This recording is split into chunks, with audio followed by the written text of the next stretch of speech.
Good morning to you all, and welcome to another edition of the Sal Greco Show. And I'm your host, Sal Greco. It's a big Monday. You got the big Knick game tonight. There's going to be a lot of police officers out of MSG. There was a wild weekend. We have tons of videos to play later on. There's things going around. You got this bald vanilla midget that won't keep his big mouth shut on a round, fat little body.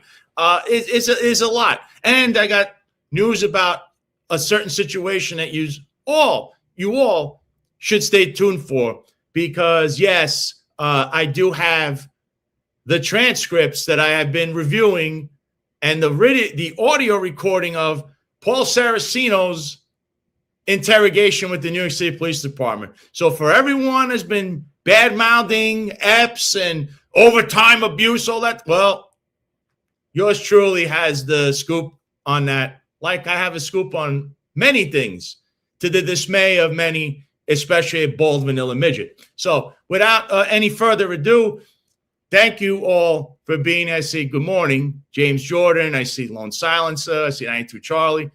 Right off the bat, Joel Ramirez, 999 to the Sal Greco Show.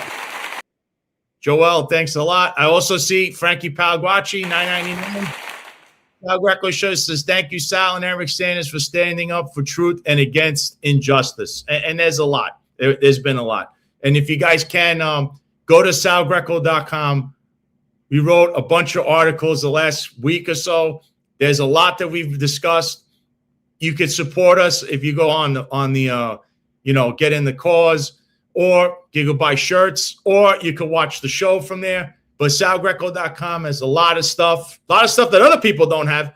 We have a lot of stuff. There's shirts. People bought some stuff last week. I'd like to thank the people that did. So to the dismay of many, we still survive, even as a little operation. So today I also have a guest, and she has quite a story for all, especially since she was a former police officer in East Hampton town out in Long Island. So before I have that, I'm going to bring on the producer, co-host, and wingman, Jack.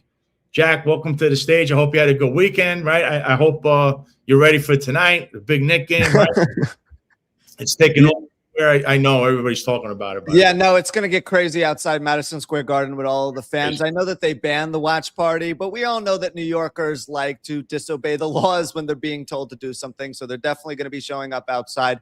We have a great show with Andrea and Eric Sanders both joining us today. We're going to talk a little bit later about President Trump's interview with MSNBC, storming off that, denying that he ever promised no new wars on the campaign trail. Very interesting interview, so we'll get to that a little bit later as well. And then we'll also be talking a little bit about Paul Saraceno's interview. I just pulled up the entire transcript. So very exciting show all the way around planned. I know the soccer.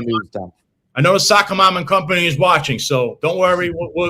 We'll get to the main event for you. I know you're waiting on what's in that transcript, even though you know. So without any further ado, I'd like to have both my guests up on the screen, and that's Andrea Kess, who's the main event here today, and her attorney, the one and only Eric Sanders.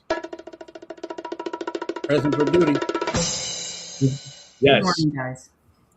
Eric, who's very famous on another network, apparently. I don't know. Eric, at this point, you're going to need to give all of us your autographs. You're so famous. I know. I need to frame it and put it above my TV. For all the mentioning, with all the referrals that are coming, because they're just encouraging more and more people to hire me, maybe I give you a piece of the action, as they say. Right? A little commission check coming our way, huh?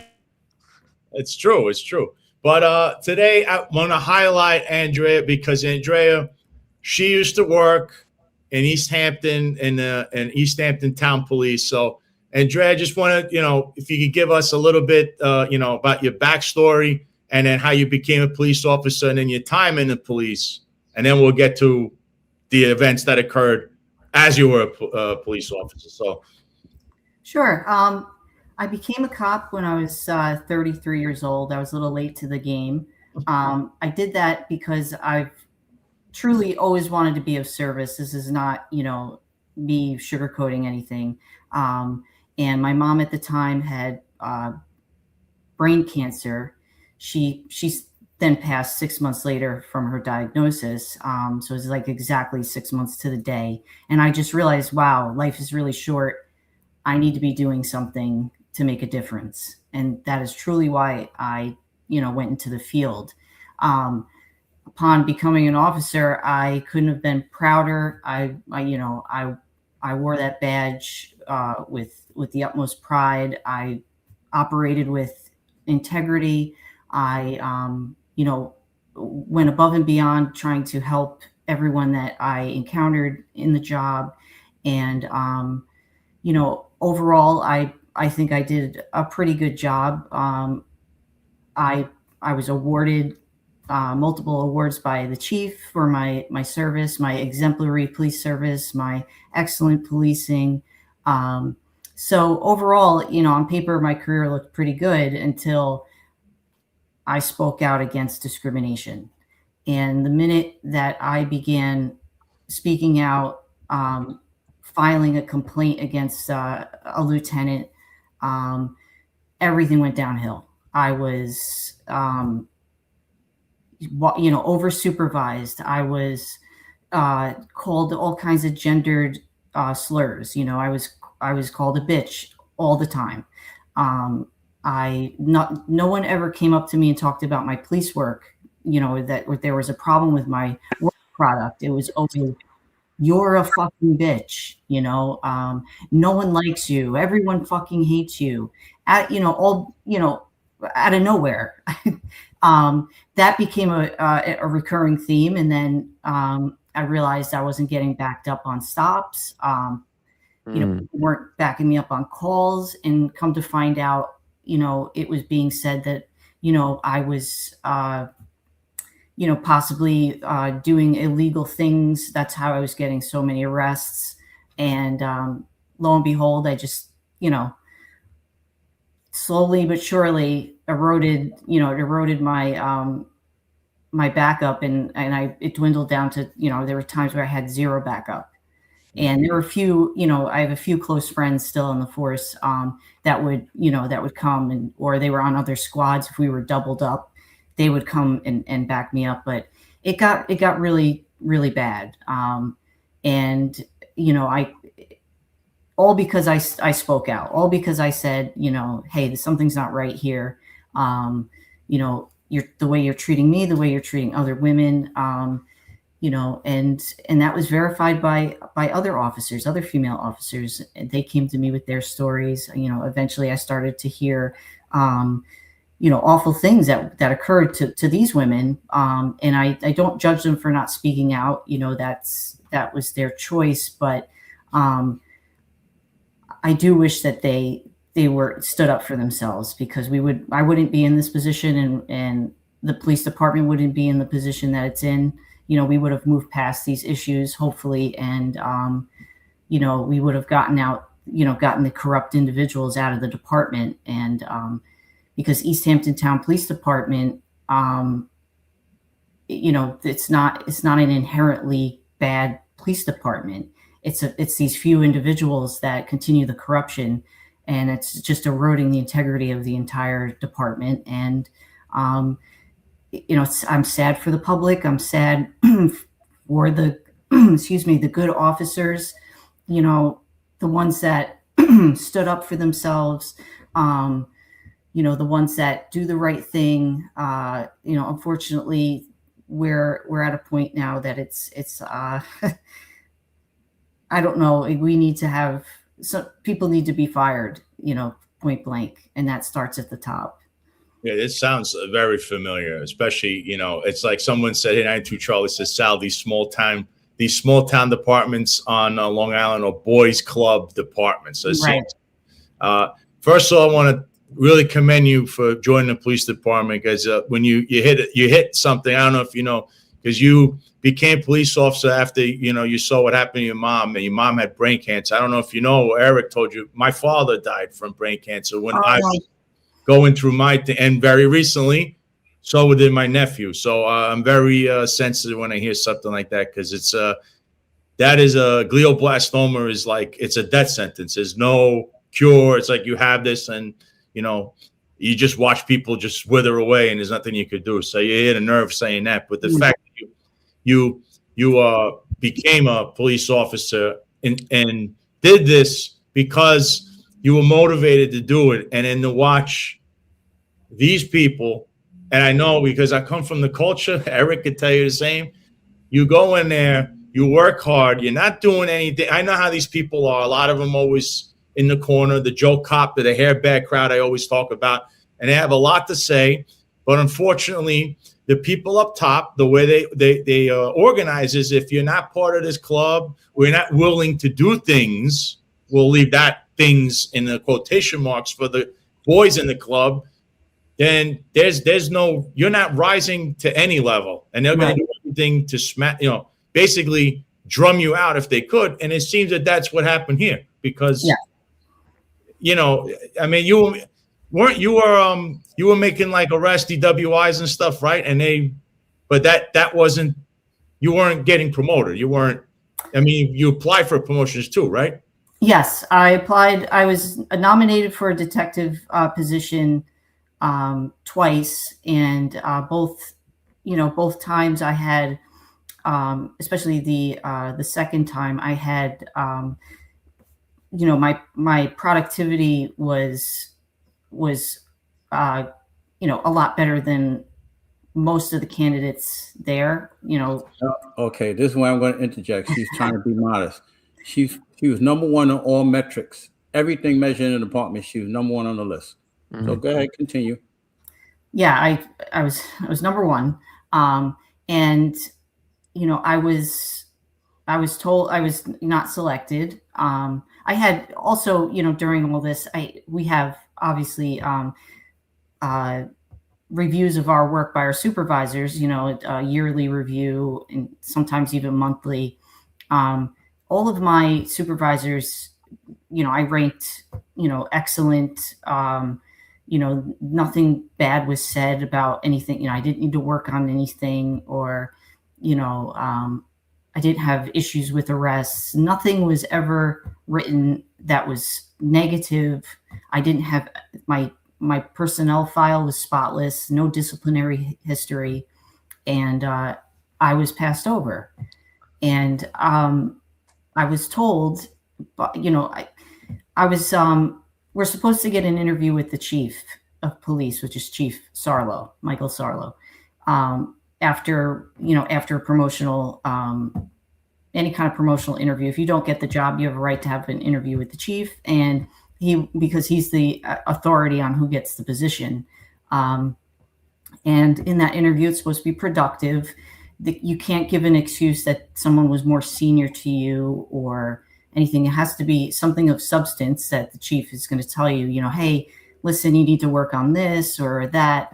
I wasn't even given an interview with the chief. A detective sergeant met me at the gas pumps when I was fueling up my car to tell me that it was based on seniority, and that's why I didn't get it. And it was maybe a 30-second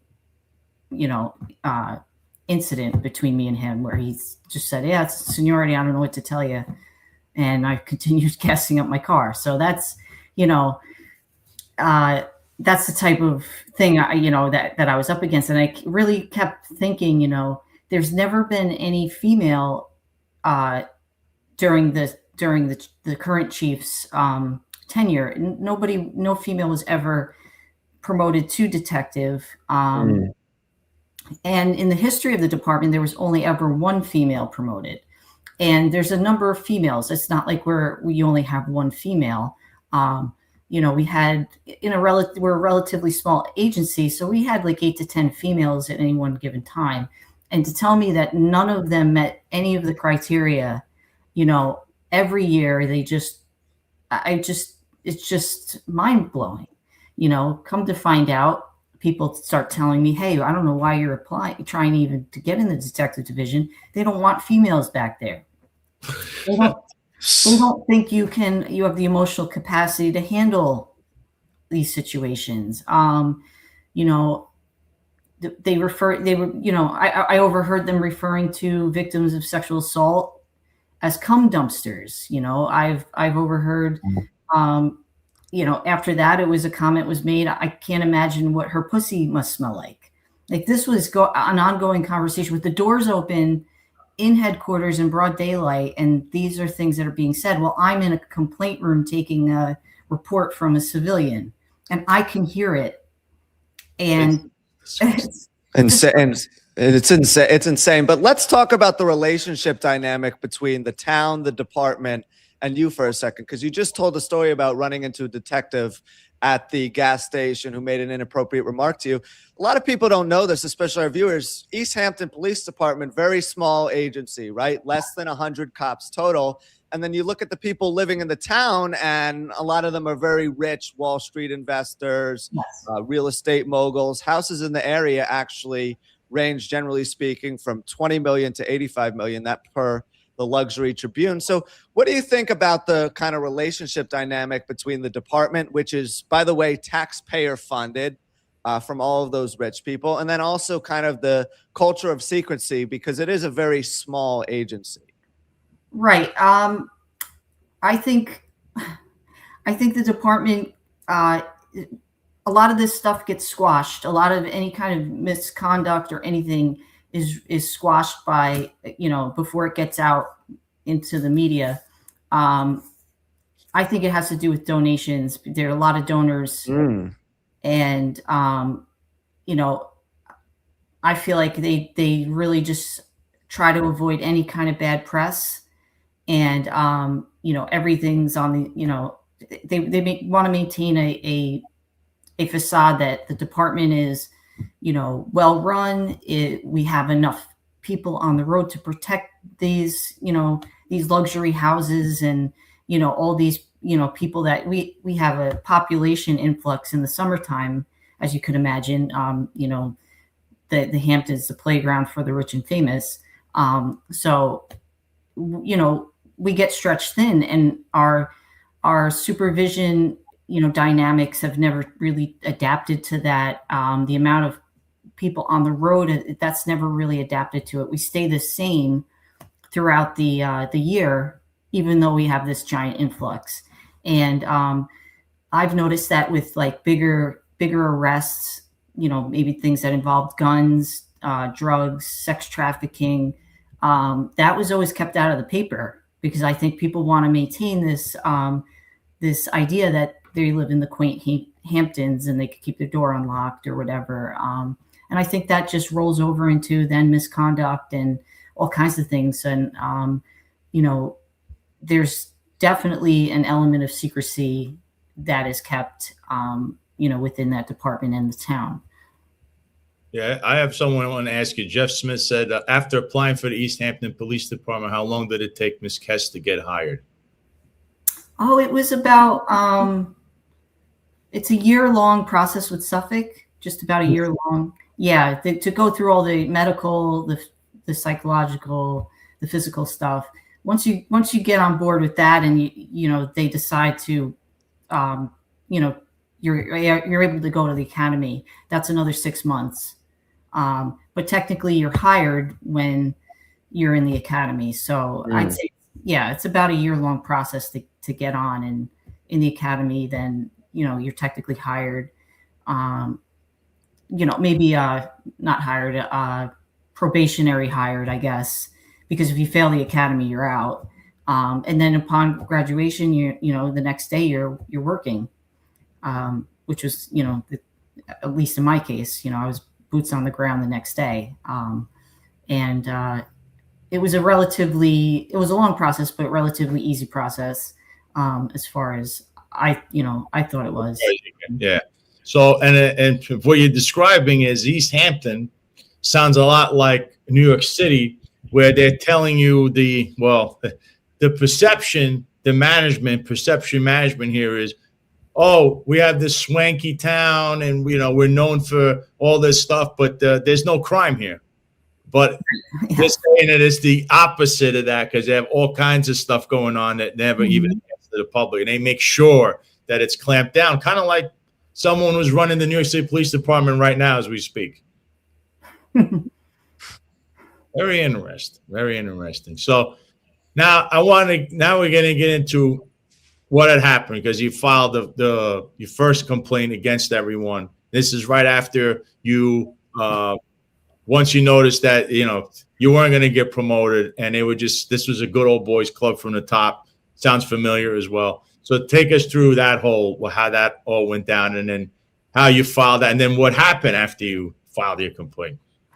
Yeah. I've been documenting my my incidents of discrimination and more heated incidents of being berated with gendered slurs and all that stuff. I've been documenting that since 2017. I was hired in 2016. I was full time. So, it started right off the bat. And, I would slowly, I gained the courage to start making, reporting what was happening, being screamed at by lieutenant, this particular lieutenant, and berated and finger in my face. And also I was noticing I wasn't getting any training, that like investigative training.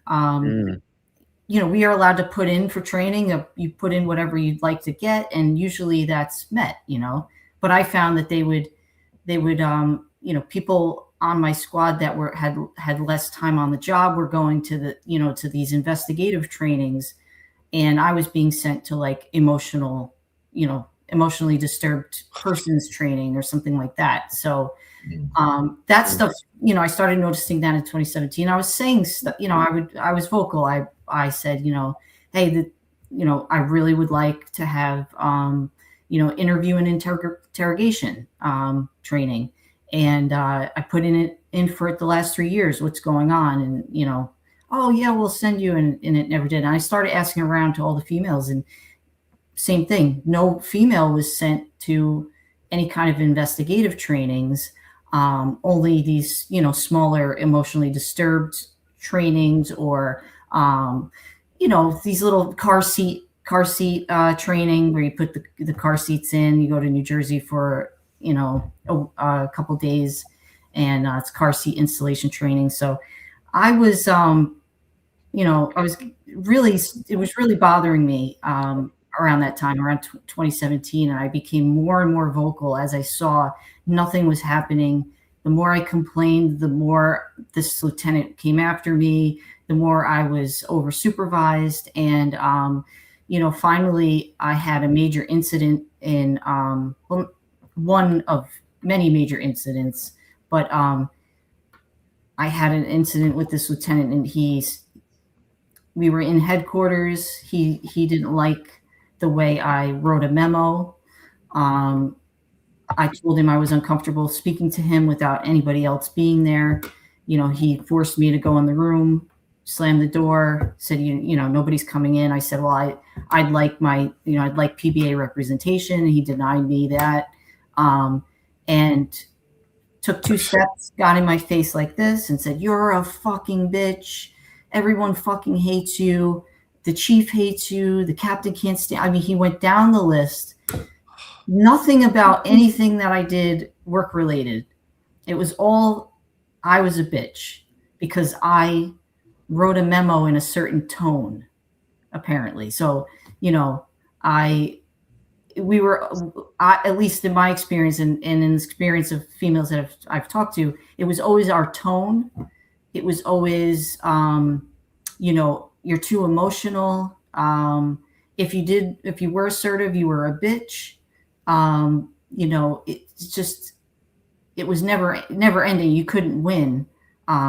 So women just were not taken seriously.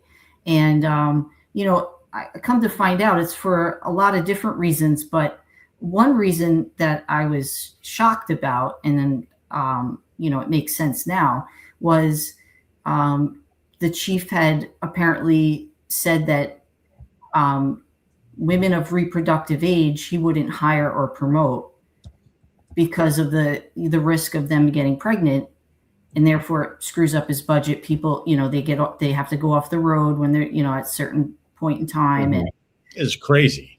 And this was actually said out loud and on multiple occasions, and that was reported to me by multiple, actually a sergeant, an old sergeant of mine, and by other women who actually they did get pregnant, and they were just absolutely berated for being pregnant. Oh, you had to go and do this right before the summer, like stuff like that, And I started thinking, well, if he's biased against women of reproductive age, that's every single woman in the department, and so we're never ever going to go anywhere. We're never going to get promoted because of the risk that we might get pregnant. And I can certainly remember being asked on multiple occasions when I was gonna, when are you gonna have a kid? When which is inappropriate too, because that's a personal question as well. Well, it was being asked in interviews, and that, are you married? Do you plan on having children? This is in an interview. And one of the, ask that. You can't ask that. No. And it was asked, and one of the women that stepped forward and provided sworn testimonies, she was asked that. And, she was caught off guard. She said, well, yeah, I plan on having a family. And then it was, well, specific questions about, well, what happens when you have to come back to work? Well, how are you going to balance work life and childcare and, all this crazy stuff. And, no male officers were being asked what they plan on doing with childcare, if they planned on having a family. None of this was asked to anybody. And a lot of those male officers were probably making excuses. Oh, I need to go leave work early to coach a little league game. I need to pick up my child. So men deal with a lot of the same responsibilities when it comes to managing children. That's something that a lot of people don't talk about. Yes. And, that's very true. But they weren't being asked ahead of time. They didn't have to think about how to answer that in an interview. I mean, it's absolutely mind blowing to me. So seeing all this stuff and hearing all this stuff and because I was being vocal, other women were coming to me and telling me, hey, this happened to me. I was berated in the same way. He came up to me and put his finger in my face too and called me a fucking bitch. He commented on my sex life, just crazy things, That's a problem. That's a serious problem. I say this, as you can see, presently constituted, even in the NYPD, which is the largest police department in the world, you have a female in charge of police commissioner and a female as the first deputy commissioner.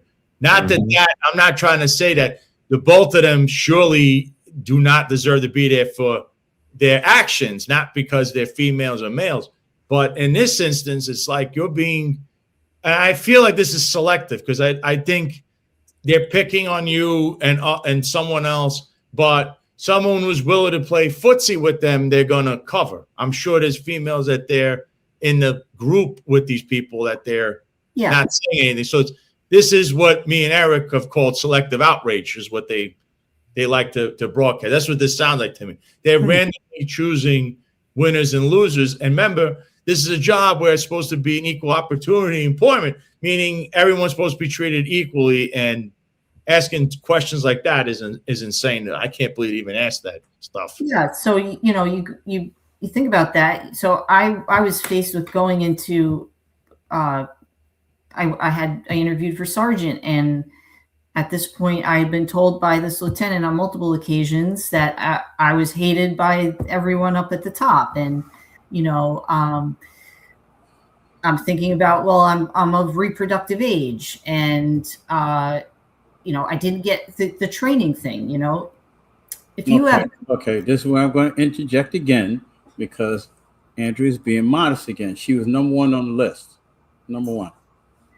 I wasn't. So there's no reason to pass her over. She's like the Anthony Conyers case I had up in upstate New York, in Troy, New York. Same thing. Right.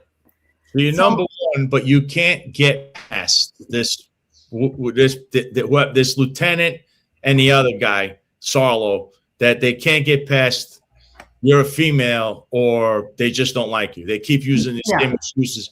But by their own certifications and their requirements, you're number one. For them to pass you over, they have to explain this. Why are we passing her over? I don't like her. She's a girl.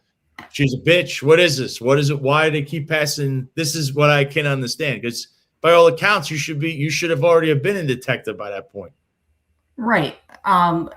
They don't have any reasons, and that's their problem.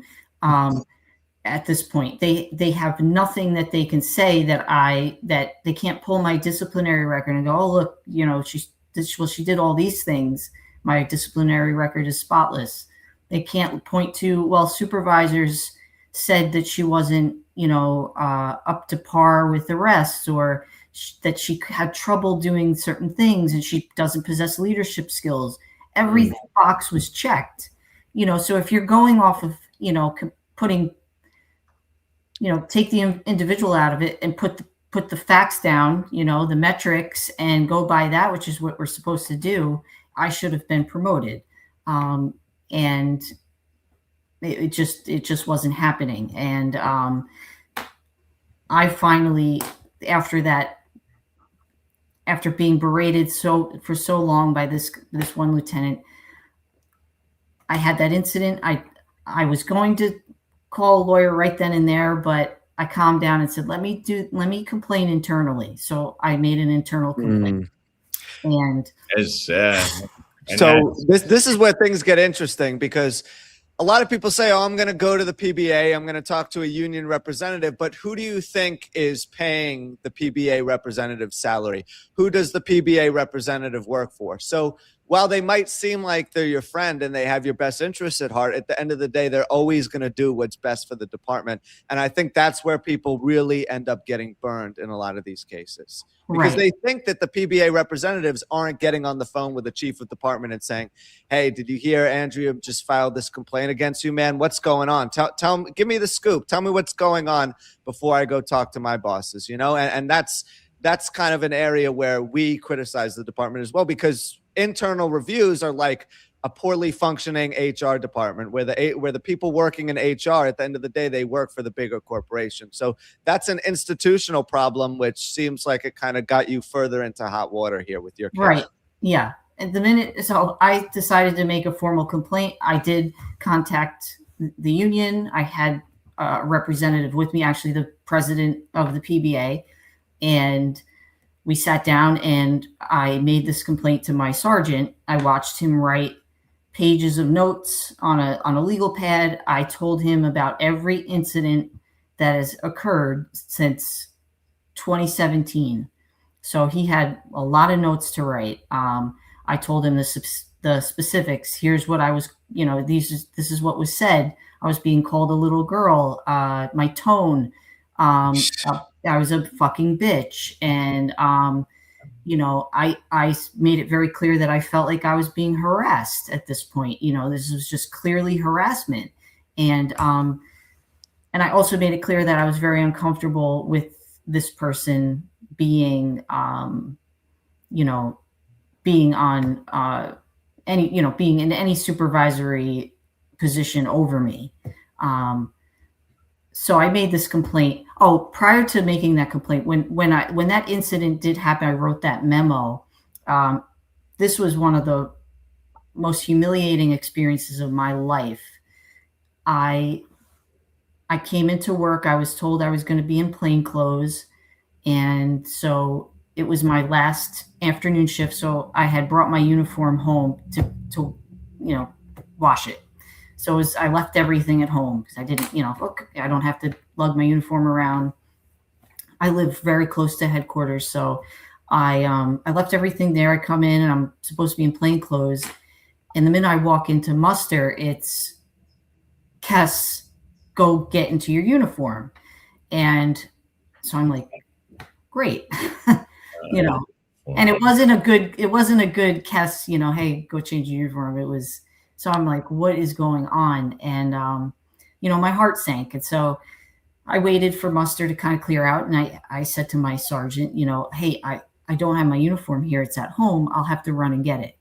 And I was like, am I in trouble? Like, I was on plain clothes, and now he's like, that's to be determined.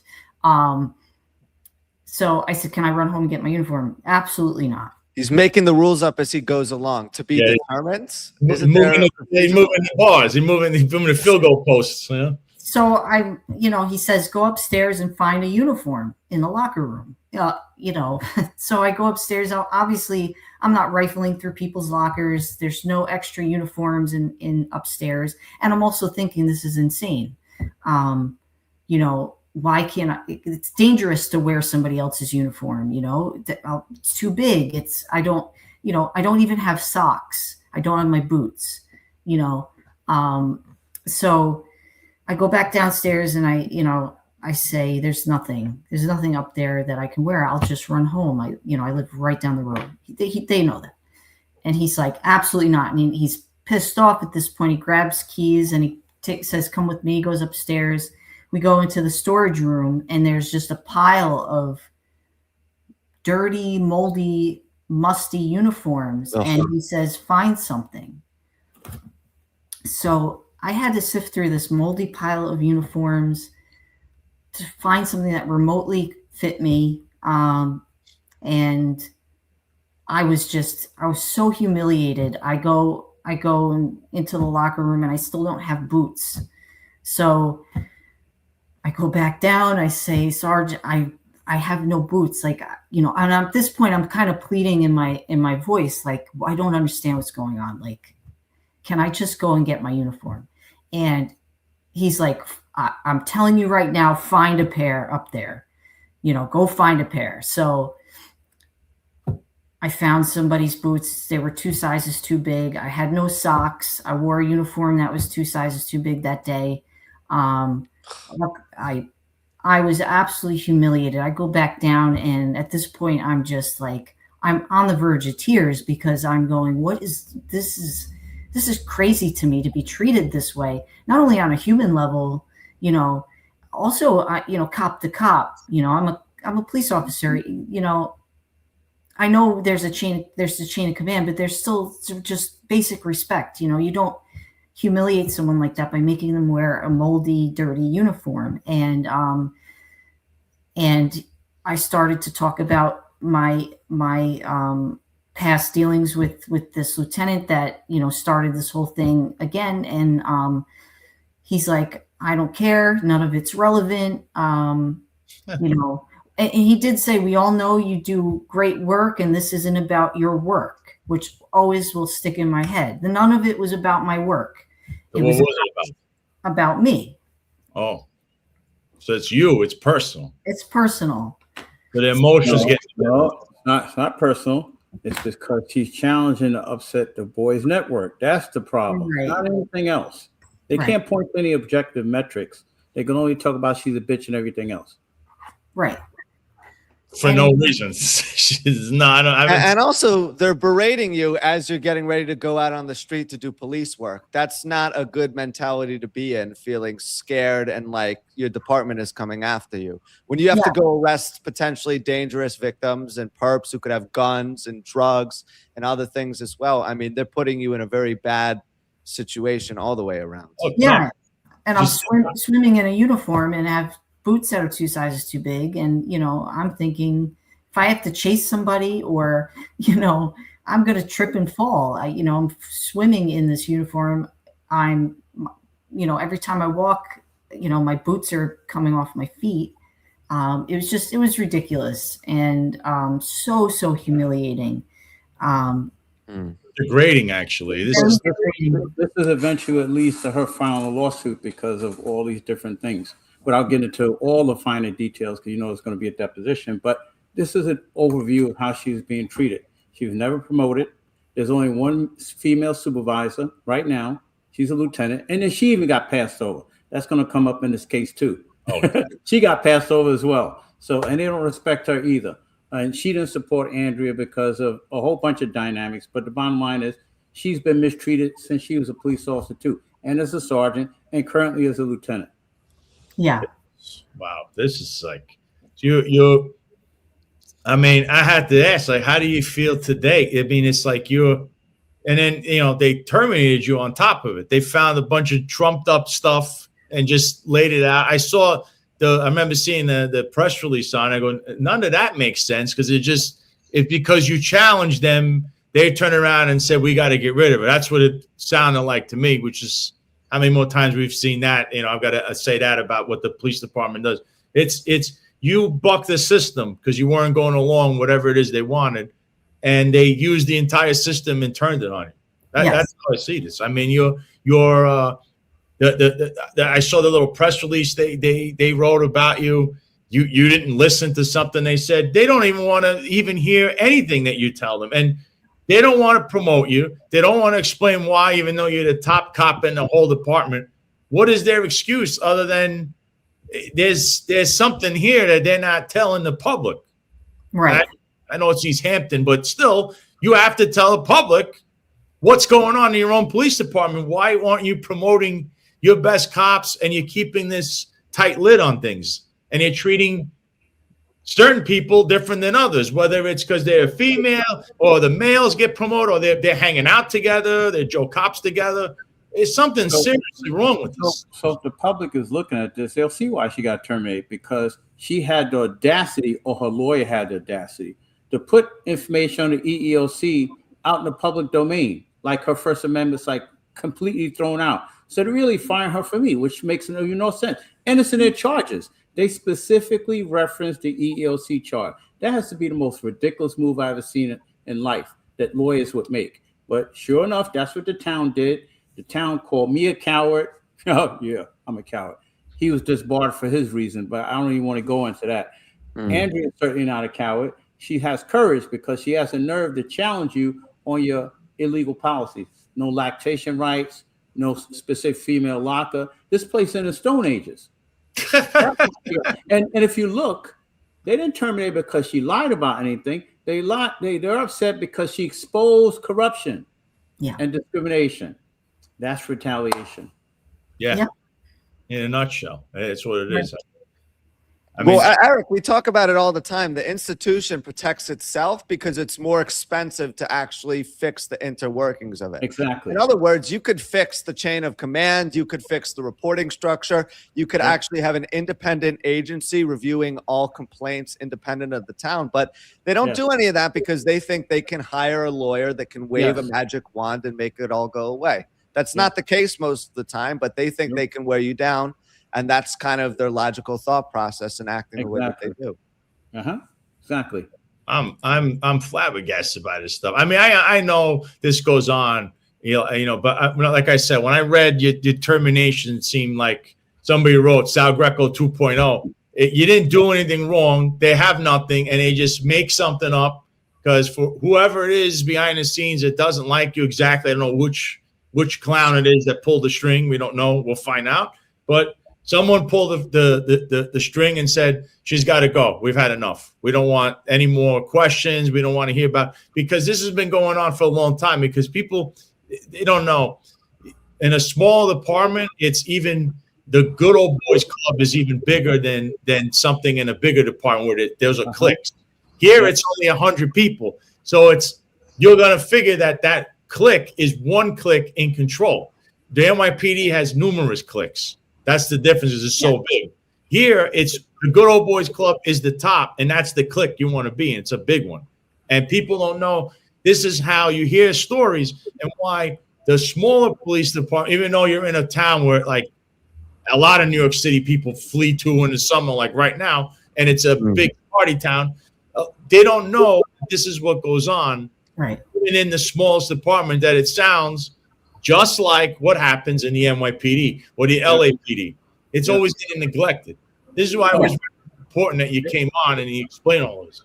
And I'll interject certain things because since she's going to be giving testimony, I can tell you what's something about these cases. Like the Sarlo have relationships with certain members of the department, female members. Other females having so-called relationships. Relationships are bullshit to me in police departments with other people, or sexual harassing other women, or touching other women, or trying to pin them in other places. and those things like that. Your board members may have relationships with other people. So there's a lot. They're going golfing together. So there's a lot that we talked about. But the most important thing that needs to be talked about was what I put in the next lawsuit, the retaliation. You get a snapshot of how many problems they really have within that agency. Police officers driving drunk, while they're on duty multiple times, buying guns from people, all kinds of crazy stuff they're doing. That's only a little bit that we know of that I put in the lawsuit. This is what the agency is like. And they terminated Andrea, not because she lied about anything, or because she had the audacity to try to gain evidence in support of her own lawsuit to support the corruption allegations she's making, discrimination. There's no law against that. That's why she got terminated. And she was identified unfairly so as being a thorn in the side to the department. In other words, the minute that you file one complaint, you're more likely to file another one. You're more likely to gossip in a negative manner, in their minds at least, not in actuality, about what's going on internally. And then blowing the whistle makes you a problem child, at least in the eyes of the department. And that's the case, sadly so, in big corporate America too. And when there's a hierarchical system where one person is lower on the food chain than their superiors, then it becomes that much more problematic because you have this unfair level of conduct. Everyone's evaluated differently. In other words, the chief of department can do whatever the hell he wants, but you, Andrea, if you start acting out, you better get out of the agency or they're going to try and ram you into the ground. Right. I mean, I'm, to my knowledge, the only person that's ever been terminated from that agency. First female, at least, ever to be terminated. And I was never offered any like a predetermined discipline in lieu of a hearing, and potential termination. I was never offered anything like that. I wasn't interviewed. Actually in my entire career, I've only said hi and bye to Chief Sarlo. I've never had a conversation with the man. I didn't have I had no conversations with the town supervisor, prior to me being terminated. No one wanted to hear, my side, even though I had sent a formal complaint of retaliation to the HR department, that I wrote, which was nearly 200 pages, and just destroyed everything that they had been saying about me. And, and presented evidence. I used their own documents against them. I relied on hard evidence. I didn't, nothing was based on hearsay. It wasn't based on my feelings. So it really is, heartbreaking that I got terminated. It was definitely a big blow. And it's also heartbreaking to me that I was terminated when there are so many things that have gone on in that department, that these people that engaged in that activity weren't terminated. We're talking being intoxicated on duty, not once, but twice.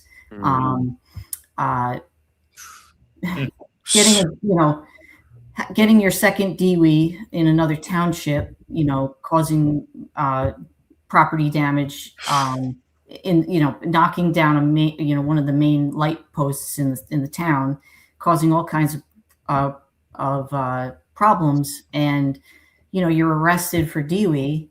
It's your second one, and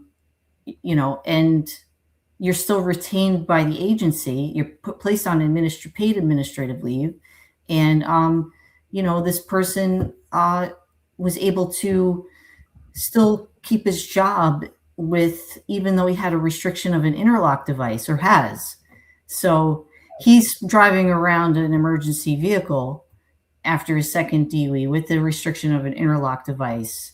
But they lifted the restriction for work. So he's allowed to drive at work without the restriction. While he's getting drunk. Yeah. I mean, are you serious, man? This is a problem out there. Mm-hmm.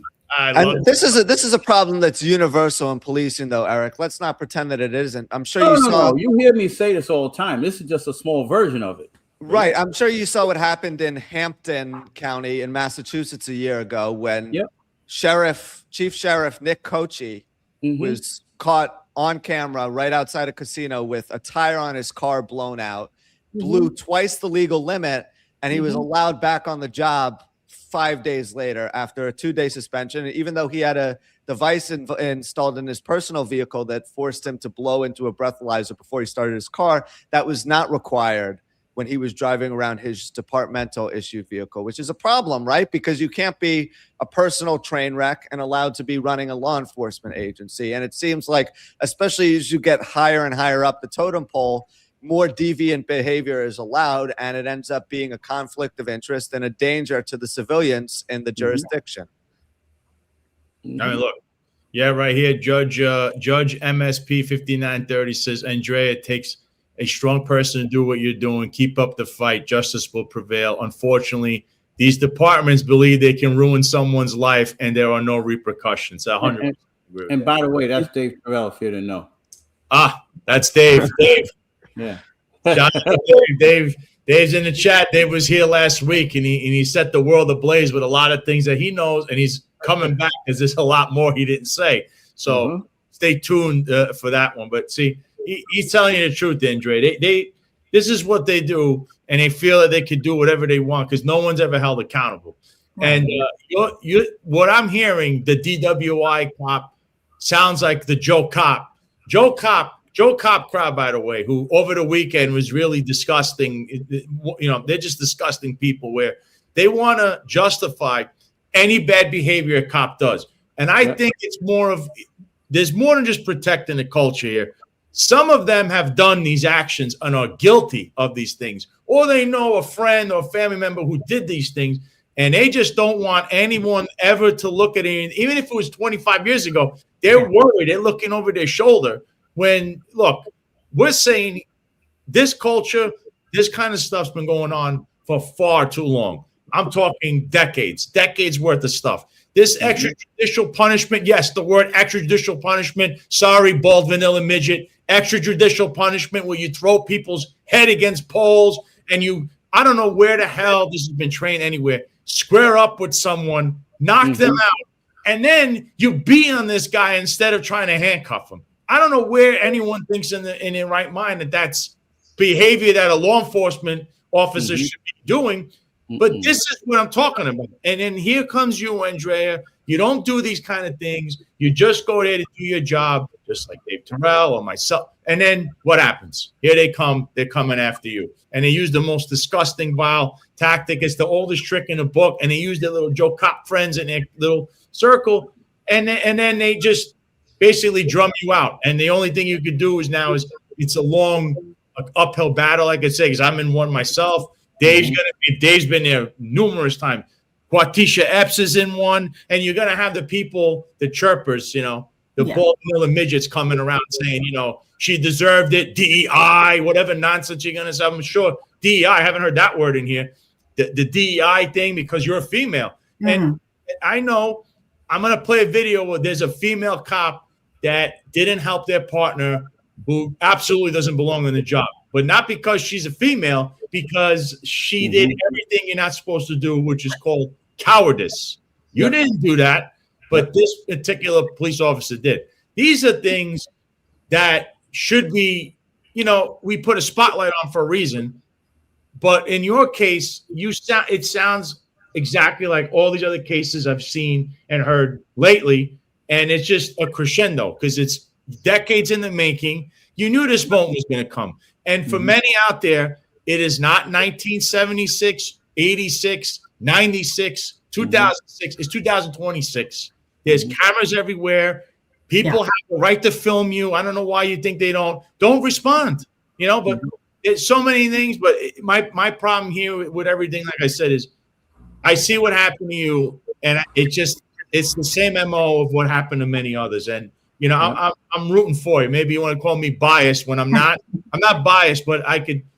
You were wrong. I saw somebody say, just for the record, do you have lockers in your precinct? Because they said, you should always have a uniform standby. You weren't working in uniform. Right? You were plain clothes all the time. Am I right? So where do you ever have your uniform? Are there lockers where you could change in the locker room? Because they're all guys there apparently. So where are you supposed to change? In your car? I don't know.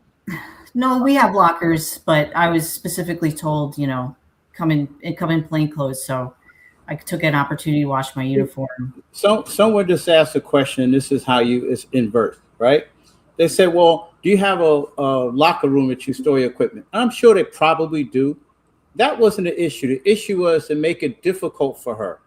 That was the issue. It wasn't about whether that's like someone give you a tour that you're not prepared for. That says, instead of you working here, we're going to fly you over here. You're like, wait a minute, but I was prepared to work over here.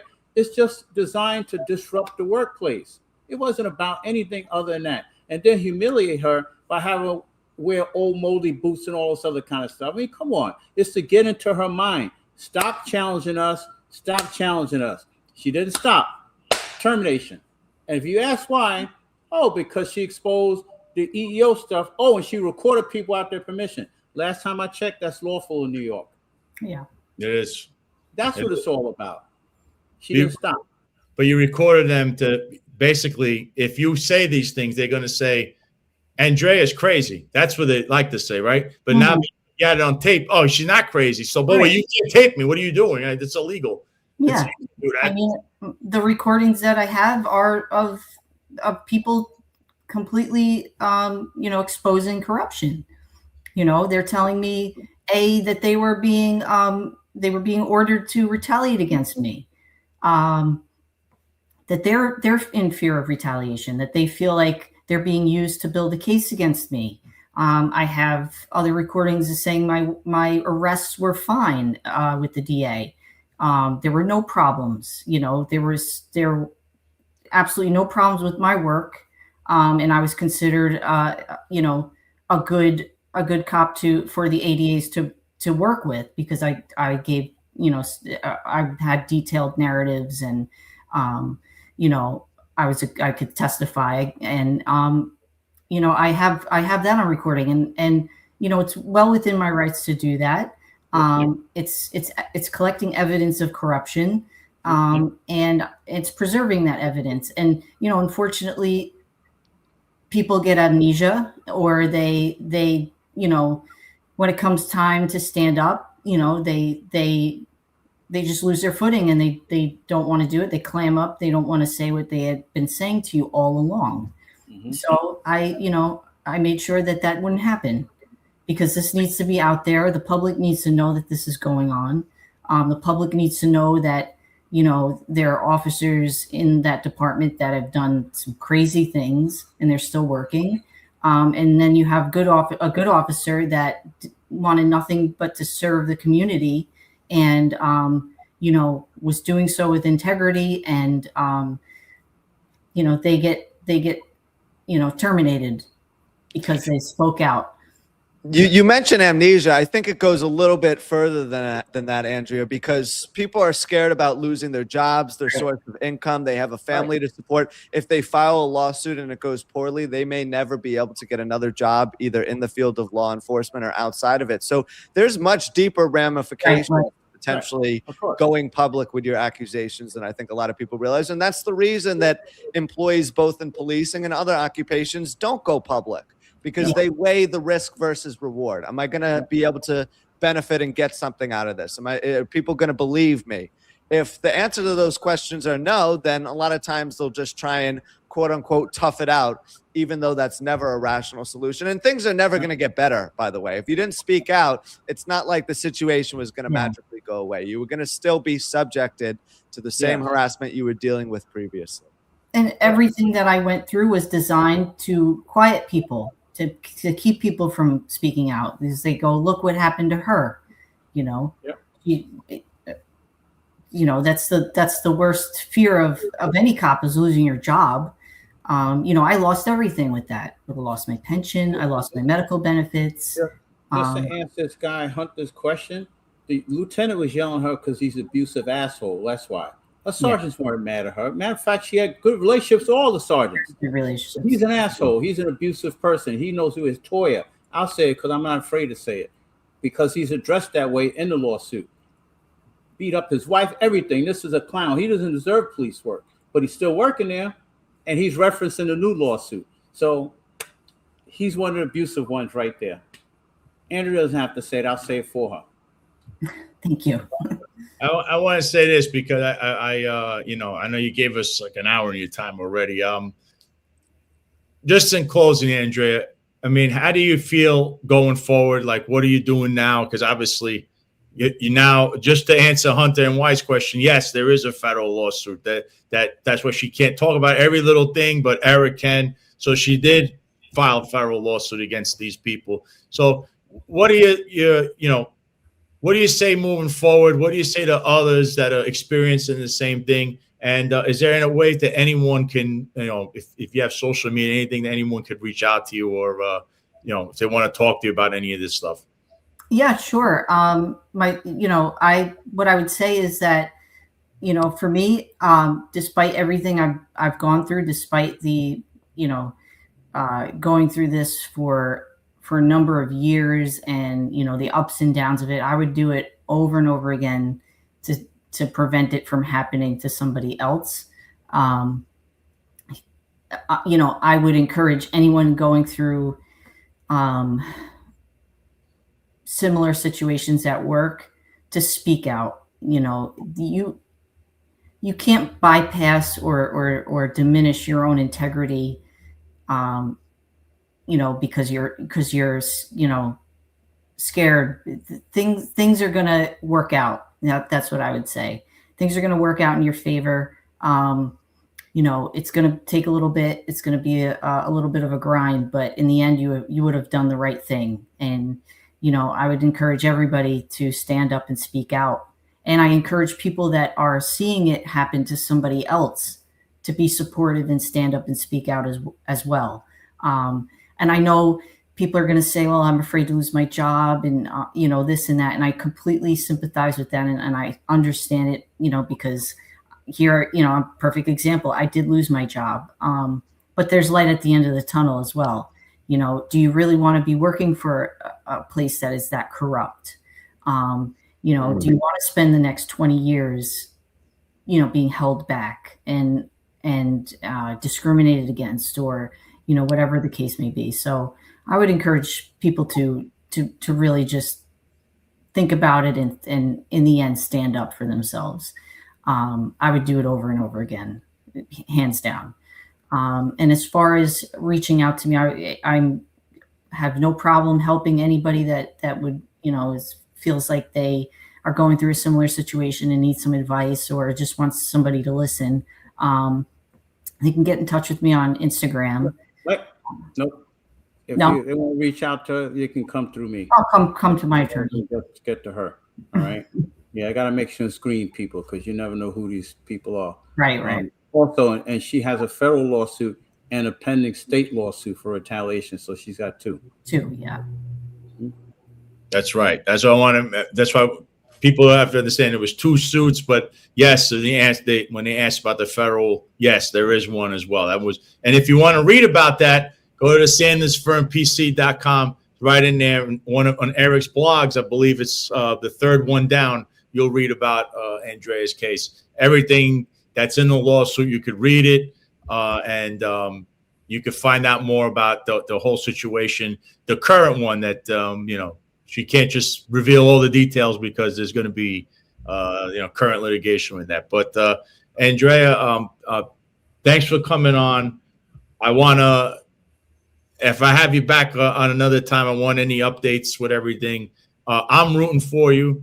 And so many people here. And again, my heart goes out to you, because I know what it's like to lose a parent in the exact same manner you did. So, one day I hope that there could be a foundation or something that, not a 501c3. Well, I go over a lot of those. Those are a lot of money guys with that. I'm a real, nobody takes money. The money goes to finding a cure for brain cancer, because it's just, I just know the feeling, because you were on the job and you live with that every day. And I had to live with that, and them coming after me, treating me like I was Roy DeMeo for things I never did. And I was still there working full duty, by the way. And that's on top of everything. So I think you're brave for even coming forward. I think you're even braver for coming on today, because it's not easy, and facing, around the people that are watching right now and discussing things. But,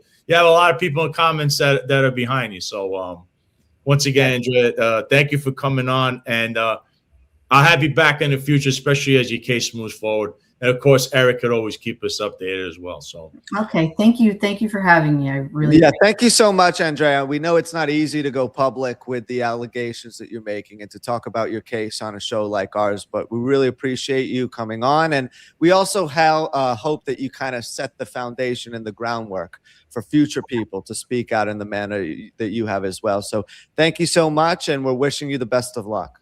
Thank you, guys. Thank you, Andrea. Now, obviously, Eric's still here because now we're going to get to the nitty gritty as far as NYPD goes. Before that, if you guys can, and we're going to have a lot.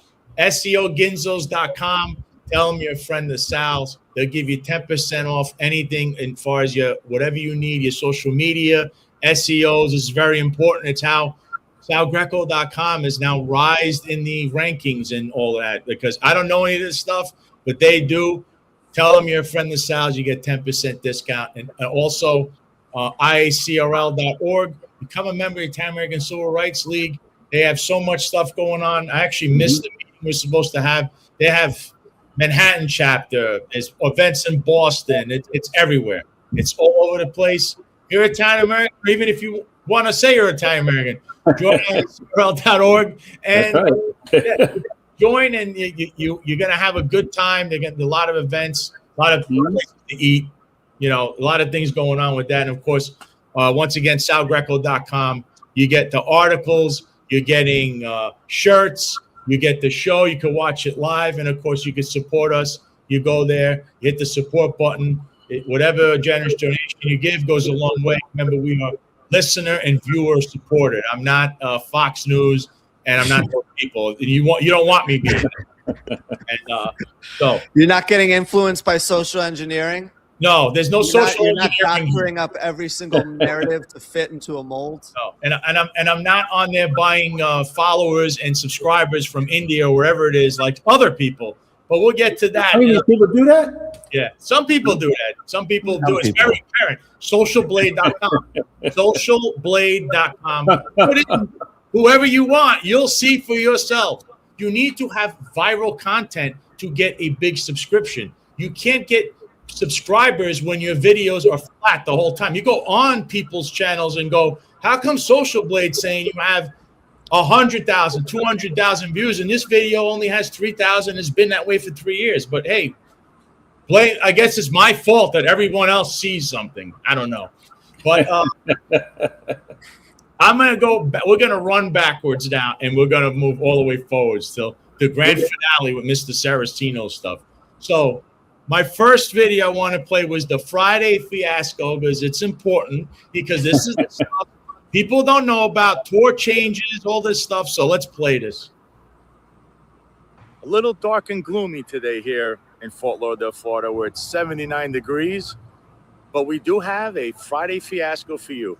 This week's Friday fiasco features none other than the soccer mom, Jessica Tisch, the esteemed police commissioner of New York City Police Department. She went to city council during a budget hearing and mentioned how they have the staffing that's needed. They're going to have police officers and supervisors out in Times Square for the events upcoming in New York City involving FIFA and Taylor Swift concert and all these other things.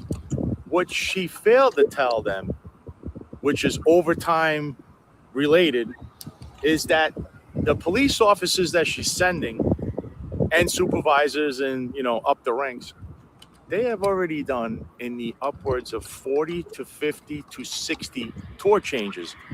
For people who don't understand police lingo, a tour change is a shift change. If you're scheduled to work a certain shift, for them to change that shift, if they do it 20 times, you are now entitled to overtime if you're a police officer. So the PBA, the union, has a contract with the city where anything that's over 20 tour changes or shift changes, you will be entitled to overtime. Of course, police officers haven't done this out of fear of retaliation from the soccer mom, who then will transfer you and do all kinds of things. So yesterday, the head of the PBA union, Pat Hendry, allegedly told the brass that from now on, anyone with all these shift changes will be putting in for overtime. So the soccer mom, you're not being honest and forthcoming with city council or the public. How are you going to correct this problem? This is quite a fiasco. It is a fiasco. It 100% is a fiasco. And I'll tell you why. Because the people that they're sending, and even tonight with Madison Square Garden, by the way, with what's going on there, there are past this tour change shift. Now, a lot of ranks can see it. Really? Yeah.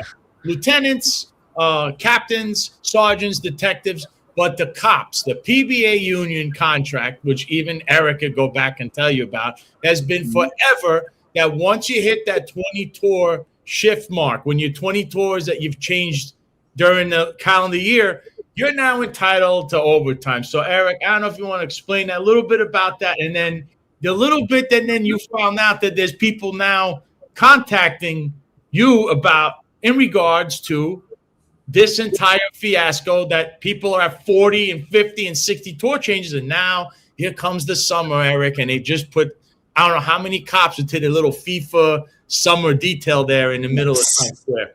Yeah, you mean underreporting as usual, because you know this administration has got to be the worst administration ever I've seen, and I wasn't necessarily Worse than Eric Adams. Oh shoot, it's not even close. Remember, I've been around a long time, so you have a experience now. So I've seen them all. I've seen Pratton, I've seen Kelly, I've seen them all. Carrick, all.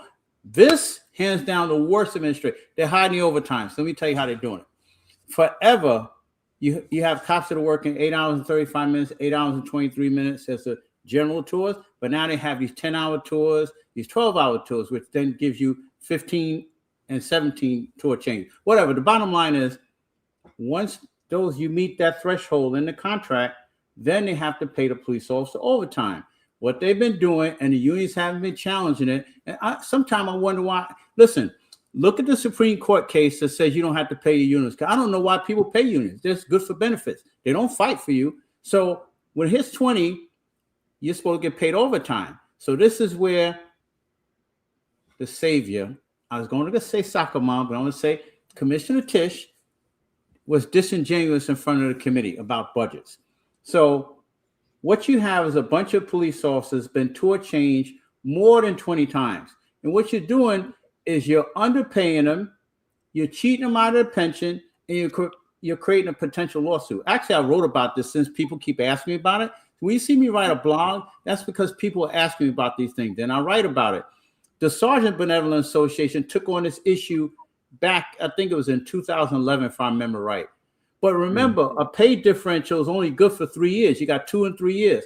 So that means all you guys and women who work in a uniform that's been ripped off with these tour changes by not receiving overtime pay, guess what? If it's not within the last 3 years, you just gave away your money to the city of New York. And the unions are not doing shit to stop it. Zero. Oh, I shouldn't say shit. Okay. They're not doing anything to stop it or to protect your legal rights. And let's also note that as of a couple weeks ago, the NYPD had already spent $750 million, in excess of that number, on overtime, when the predicted overtime budget for fiscal year 2026 at the beginning of the year was listed at being $950 million. Now, I'm not a math major. I never even got above a C in any math class throughout my academic career, but it seems like we're going to be surpassing that number, Eric, not only next month, but probably next week. And we're on pace right now to be spending about $1.5 billion just on overtime. And we've diagnosed the real stem and the root of the problem, which is all of these people working in administrative posts who are driving around a chief, a sergeant special assignment who's assigned to the mobile TV unit, who's working egregious amounts of overtime right before they retire with a $330,000 pension, right? So and that's illegal, these by are the the way. problems that no one's talking That about. is illegal. That is illegal. But wait a minute. We got to say something more important. Didn't Jessica S. Tisch come in and say she's going to clean up the overtime problem? Yes. Although I can go back about 30 years through their own documents to show this has always been a problem. I wrote something about this before. Say, you want to cut this problem down? Hire 5,000 civilians. Oh, you don't want to do that because that cuts off the gravy train. It's all BS. It's all BS politics. And I feel sorry for the officers. I'm telling you, when I was a cop, I didn't know this stuff because unions don't tell you shit. I wrote about this, and I mean, deep dive into this. people are being ripped off. Your pensions are being lowered. Your cost of living is going up. Meanwhile, your economics is going down at work. You're taking it in time because they're telling you to take it in time. Meanwhile, that's totally illegal. And I put it on the statute so you can see you cannot underpay people with overtime just by saying take the time. Because why? You want to keep your budget. No, that's all illegal. It's right in the FLSA, the Federal Labor Standards Act. I mean, come on already. But this is what they do all day long, including Jessica S. Tisch. And the problem is blown up. Even since Madre, they ripped everybody off. Yeah, they may have misused overtime. I'm not saying it didn't, but it's just as outlandish here.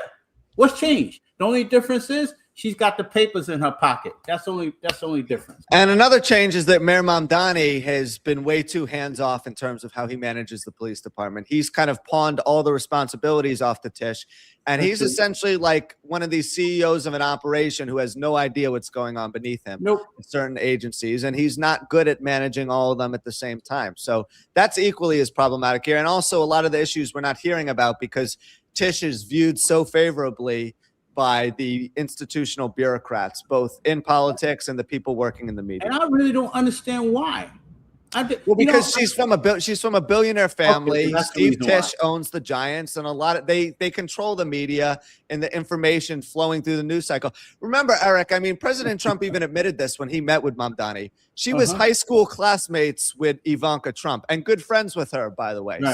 This is the social class that this person is coming from. Everyone needs to realize that. She's an elite. Okay. The end this little segment, I got Dave Terrell here says the threats are real. Cops are being threatened to have their tour changed, denying days off and change the tour. Okay. So if people, the Joe Cop crowd or the ones that, I don't know, maybe you follow another show and someone's directing you to do things or say things. It's real. The 40, 50, 60 tour changes are real.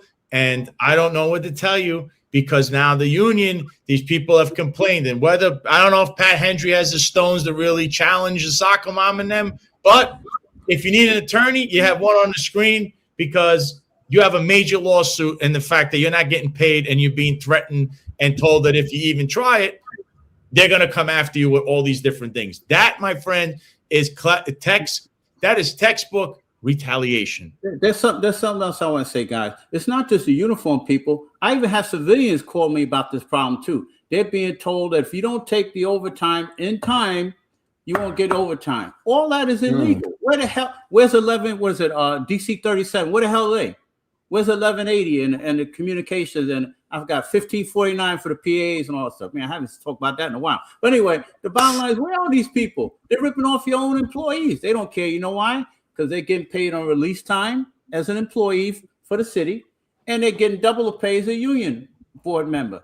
Wouldn't you love it? You're getting double pay. They're not going to complain. They're not going to do shit for the employees. This is why they get ripped off all the time. They don't even know they're being ripped off. Scary. Yeah. That's why they get upset when I write about this stuff. Free information because they're ripping you off. Andy Rampant Dart says Tish is probably on a smoking break right now. You're probably right. They're probably right. And a drink too. Yeah. You're good on the job, huh? I have another video. This is the next video. And this one, a lot of the Joe Cops liked. I wonder why. But we'll play this because this is quite disgraceful in my opinion. Have you seen this video that happened in transit involving 2 police officers in New York City Police Department? Check this out. Stop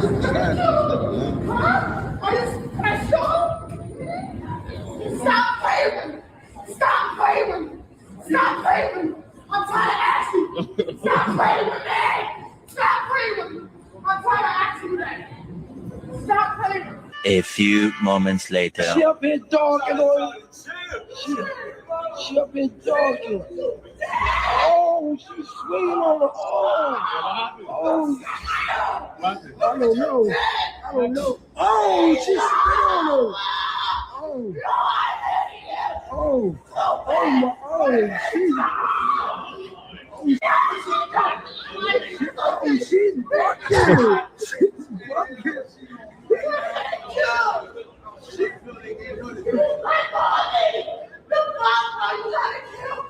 Joe, I hate you. No, he's confused.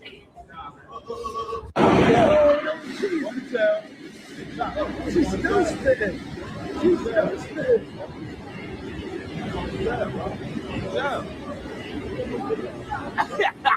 Look at this woman. You know, what the hell is she doing? Hey, I need you to send me that video to my phone. That female cop worked for Alvin Bragg in his office, and quite frankly, has no business being a police officer in New York City Police Department. And those National Guards guys, why are they just standing around? Aren't you supposed to be helping police officers if they're in need? I mean, really, what the hell's going on here in New York City? Eric, I mean, I called you about that right away. And I mean, even Dave Terrell's here saying Sarah needs to go back and work for the court system. Police isn't for her. That is a female cop. Her name is Sarah Feliciano. And not because she's a female, because that's not who we are. They train you the NYPD, they train you. You know, one of the main things you never do is your partner. Yeah. You are a tandem. Your partner and you, this is how you attack things. It's always 2-on-1. And so clearly we have an emotion disturbed person who is seeing like a bull with a red flag in front of him. She wants to go after that other guy. And I don't know why her partner can't handcuff her, because she's really out of control. You either A, help your partner, or B, separate by having the person that's being attacked and spit on, separate them far away. You don't see any of that. Her partner then ends up on the ground trying to handcuff, and he still can't do it right. And she's just meandering around. Meandering, that's a good word. She's meandering around. And, you know, I know she's got over a year on. She worked for Alvin Bragg's office. She was in the DA's office. She worked for him. Maybe you should stick to being a paralegal, because I don't know if this is for you. That if that person was armed or had anything else, that would have spelled trouble. And I know the National Guard not supposed to do anything. At the very end, they did do something where they separated. Hey, come here. Let me talk to you. And that's all I think they could do. But at least do that right away, because clearly his partner is not a real cop. I mean, that's how I feel. I don't know about you, Eric. I was really disgusted. Remember when I first saw it, I said, what the fuck is she doing? You know, I'm very critical of police officers because they have training. And some of this stuff is inexcusable, right? Now, she's a rookie, and I got it. But at the same time, she's not that much a rookie. She's trained to go out on the street to perform the very thing she should have been performing, which is you're going to make a lawful arrest or separate these parties, whatever you're going to do, because we don't know the whole thing, but we do know some parts. Once the partner decided to take some reaction, she should have been cuffing that damn guy. But meanwhile, she seems to be standing around. Looked like she was on the mic. I don't know what the hell she was doing. But thank God it was just that. Imagine if the chaos would have really broke out. That would have been it. And for people who, and this is a little lesson too, because I talked about this on Jason's show. People love this omnipresence thing, right? You got National Guard, you got the state police, you got them all over the place. Everybody's walking around. They got dogs, they got cats, they got everything, right? And guess what they have? A memorandum of understanding. They can't do shit. They're not taking action because they're not a primary agency. Because in order for you to take action, you have to understand the laws and the policies and everything else to go with it. Notwithstanding the fact they can't even communicate with each other theoretically. I guess they have to use each other's radios or get a TV radio. But it's all smoke and mirrors. The bottom line is that's not the National Guard's job. It wasn't. It was her job. And with the money that we're wasting sending the National Guard down there, we could be taking everyone out of the subway and putting them in some sort of institution. That's the issue that no one wants to talk about. That's a whole nother legal issue. That don't happen on Cuomo, though. We've turned the New York City subway system, the Chicago Transit Authority, and various other public agencies all across the country into like mental institutions for people who don't belong on the street, who are doing heavy amounts of drugs, who are emotionally disturbed in many cases. And now we're sending police officers to go babysit them, when in reality, Eric, they have no business being in the public at all whatsoever. I agree. So you do have to be sympathetic in that regard. They are humans. You do have to take care of them. But it's like, you're also a police officer, not a babysitter. And I think that those two things have been kind of blurred between one another, especially over the last 5 years. That's true. And all people don't belong in law enforcement. I talk about that all the time. And see how you just said we need to be sensitive to people who may have emotionally disturbed or mental I guess you're going to get to the 5-0 incident, because guess what that guy was? Emotional. We're not paid to beat the shit out of people. We're paid to control people, detain them under the mental hygiene law, and take them to the hospital. You're not supposed to square up and punch people in the face and everything else. But she failed. So now the question is, what are they going to do about it? Are they going to say nothing? Or are they going to say, okay, we're going to extend your probation because you didn't perform consistent with the training? Because God forbid that was a violent person. I mean, really violent. She seemed more upset with him about who knows what. That could have went really bad. Listen, you can't be coddling these damn cops. If they're not doing their jobs, get rid of them. It's not only good for them, it's good for the public, and it's really good for them too, because then they make poor decisions. I don't know. I don't know if it's that easy though, Eric, because and I'm just pushing back here. The department is very short-handed right now. They're having trouble with recruitment. I don't know how they're going to be able to get more cops on the street if you immediately terminate them. Let's break this down. There's 35,000 cops. Only 15,000 of them is in enforcement. Where the hell are the rest of them? Come on, Jack. Oh, I know. It's not police. We have plenty of cops. They're just not enforcement. They're too busy doing administrative shit. And X number of the people from the academy are going to eventually get put into administrative positions eventually too. So, this is multi-layered and multifaceted here. Too many levels of management. We have captains, inspectors, the door catcher, this, that, chief, that. Well, we got all these administrative levels for. This is a good, listen, you got to go back to the spoil system and understand what's going on here. It's all bullshit. There's too many cops here. The problem is that's why the budget's always blown out. We don't need no 35,000 cops. It's all BS. I've said that since I was a rookie. You don't need 35. LAPD is the second largest police department in the United States. They have a little bit, I think about 3,500 or 4,000. That's true. Who's kidding who here? I tell you, just so you know, Dave Terrell saying, Jack, it's very easy. She's on probation. She needs to be removed from the department. And I'll be honest with you, at the very least, I don't know why she's not modified right now. I'm saying, listen, get off the street. That was awful. I was awful. And by the way, that happened at the train station near the Barclays Center, near 7-8. But right, you know what the problem is? This is where, the laws have now made the police departments into God knows what. It's horrible now. All the lawsuits and all the stuff is taking its toll on law enforcement. And now people see what the outcome is. You got cops that are fat and out of fucking shape walking into the academy. You have everybody walk around with a fucking beard and tattoos on their head, their face, their fucking nails all the way out to here.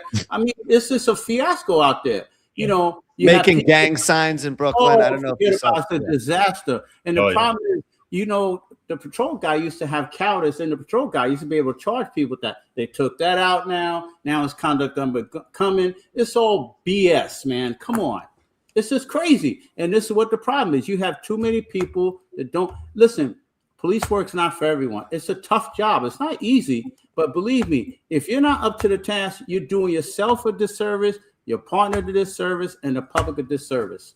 Yeah, this is why you see them respond in illogical ways. This is why they're not prepared. All you got to do is look at the studies of how people go to jail for either beating up cops or killing police officers. You know why? Because they said, I think I could take them. That was the answer. What it is.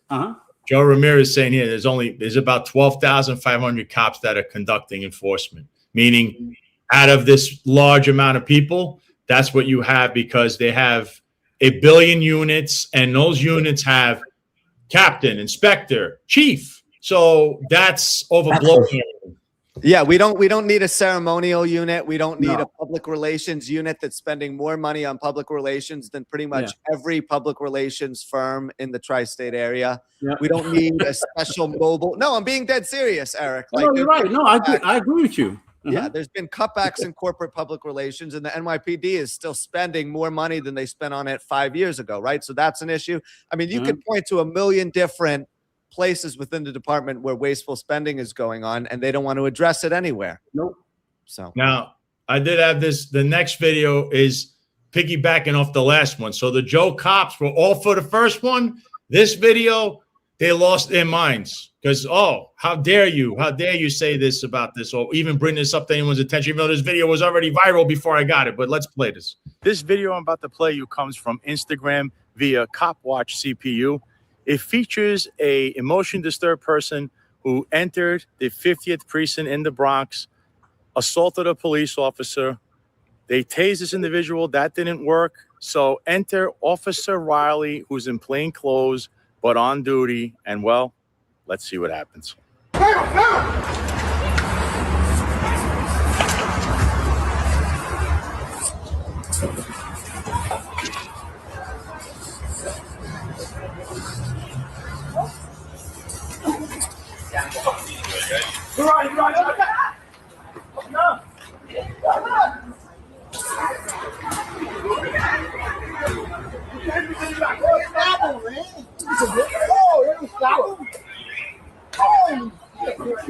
Fucking clown.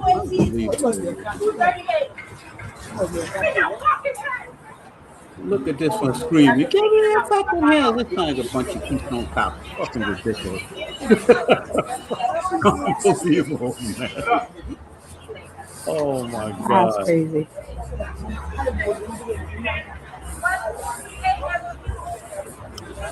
So some would say this is justice. Others would say this is extrajudicial punishment.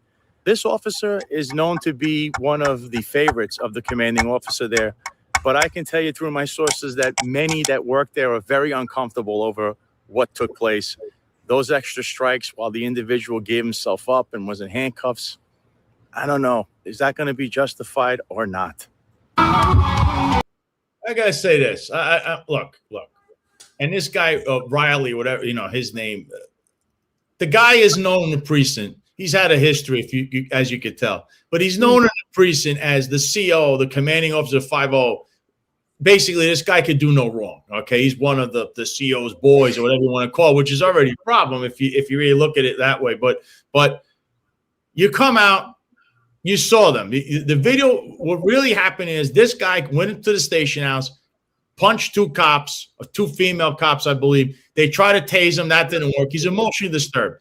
Runs out. Next thing you know, you see him squaring up with that officer who's on duty but in civilian clothes. So he must have just signed in or whatever the case is. That's already a problem, right?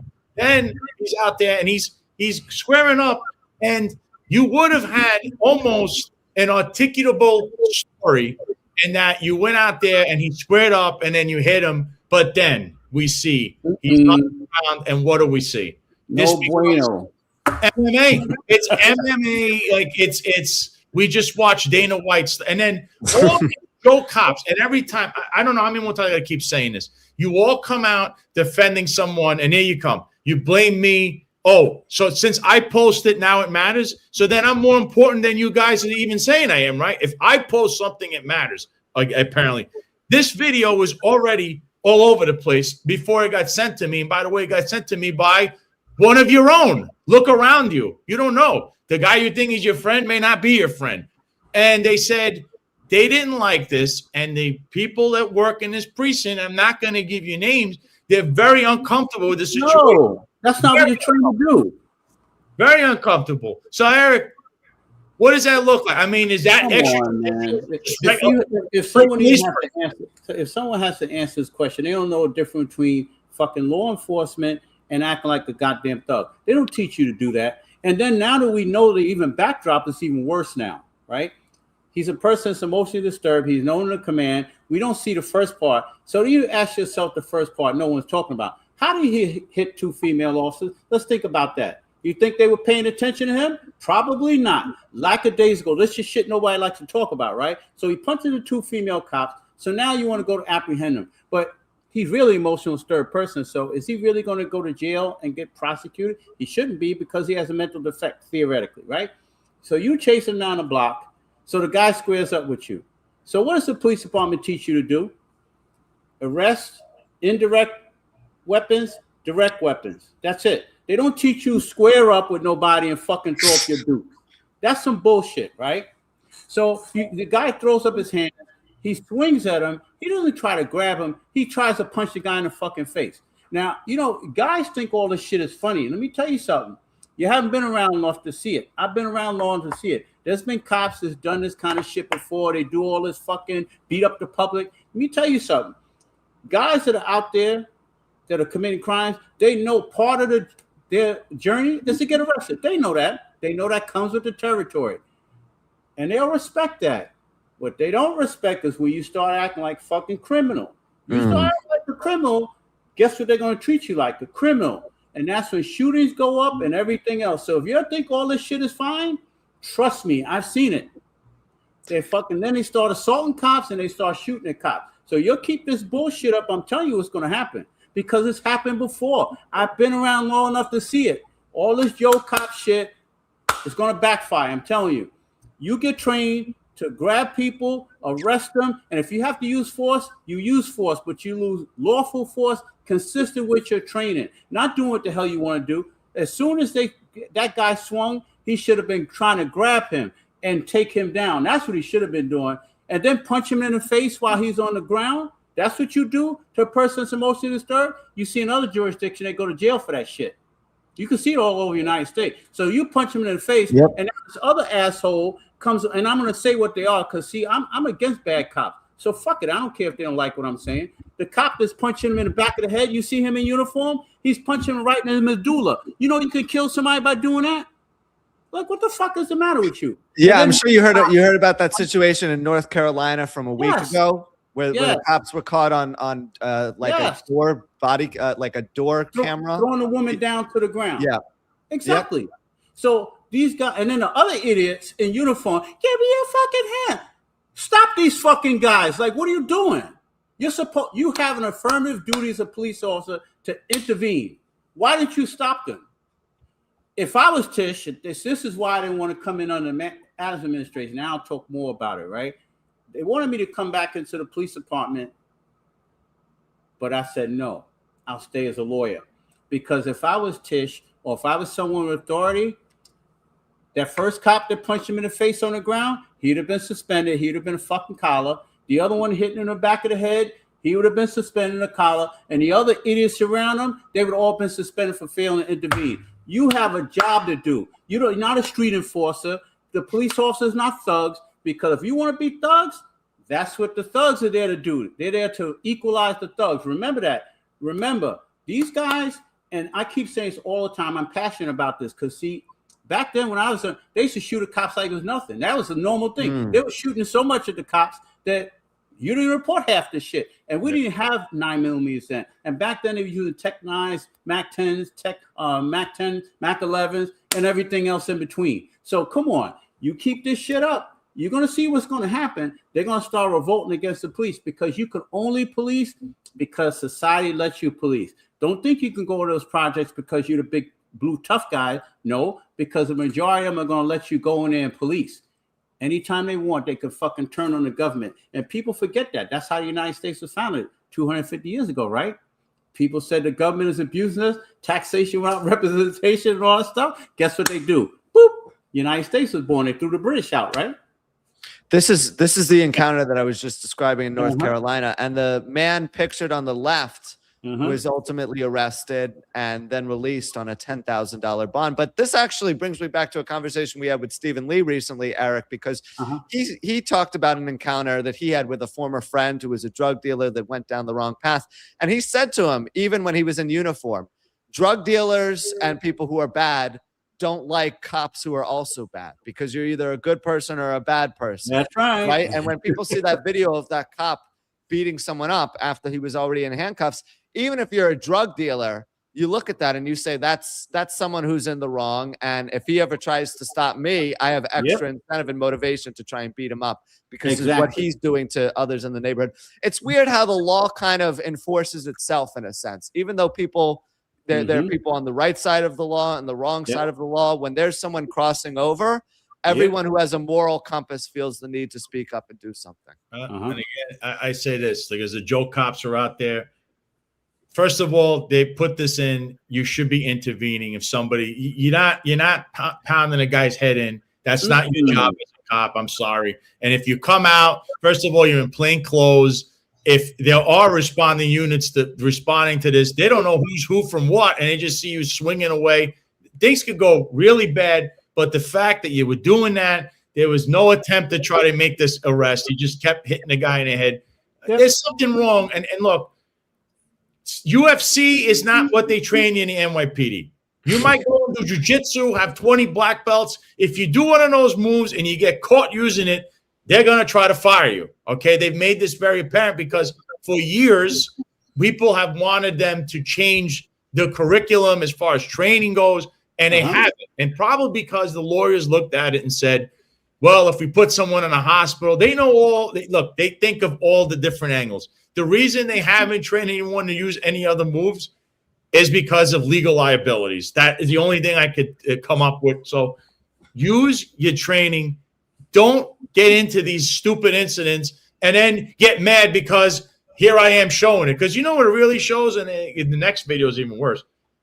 It shows that the head, the very top of this, the soccer mom, the chief of department, the chief internal affairs, all these people, all these bloated chiefs that are up there, there's so many now, you have no control underneath you. None. There's no fear of repercussions. None. What's going to happen here? Can I ask a question, Sal? When you were in the academy, did they teach you strike a person in the head? No. What do they say about striking people in the head? No, you don't strike people in the head. You always, I remember even with the baton, when you strike a guy, you got to hit them here. You're going to go like this, like an X. Because why? What do they call it? A fatal blow, right? They don't want you doing that. People in the head. Nope. Because you can kill someone. Now, what if they broke that guy's nose or kill him and they say it's a mistake? Come on, man. That's what the other cops are supposed to do. They're supposed to stop that shit. He's getting all emotional. You're supposed to yank your partner out of there. Yeah. Like, what are you doing? 92 Charlie just said emotions took over here, unfortunately. And in the next video I'm about to, let's play this next video. The emotions definitely took over on this one. This video was courtesy of Mr. Checkmate _ on Instagram. It occurred right after the Knicks won Game 2 of the NBA Finals outside of Madison Square Garden in New York City.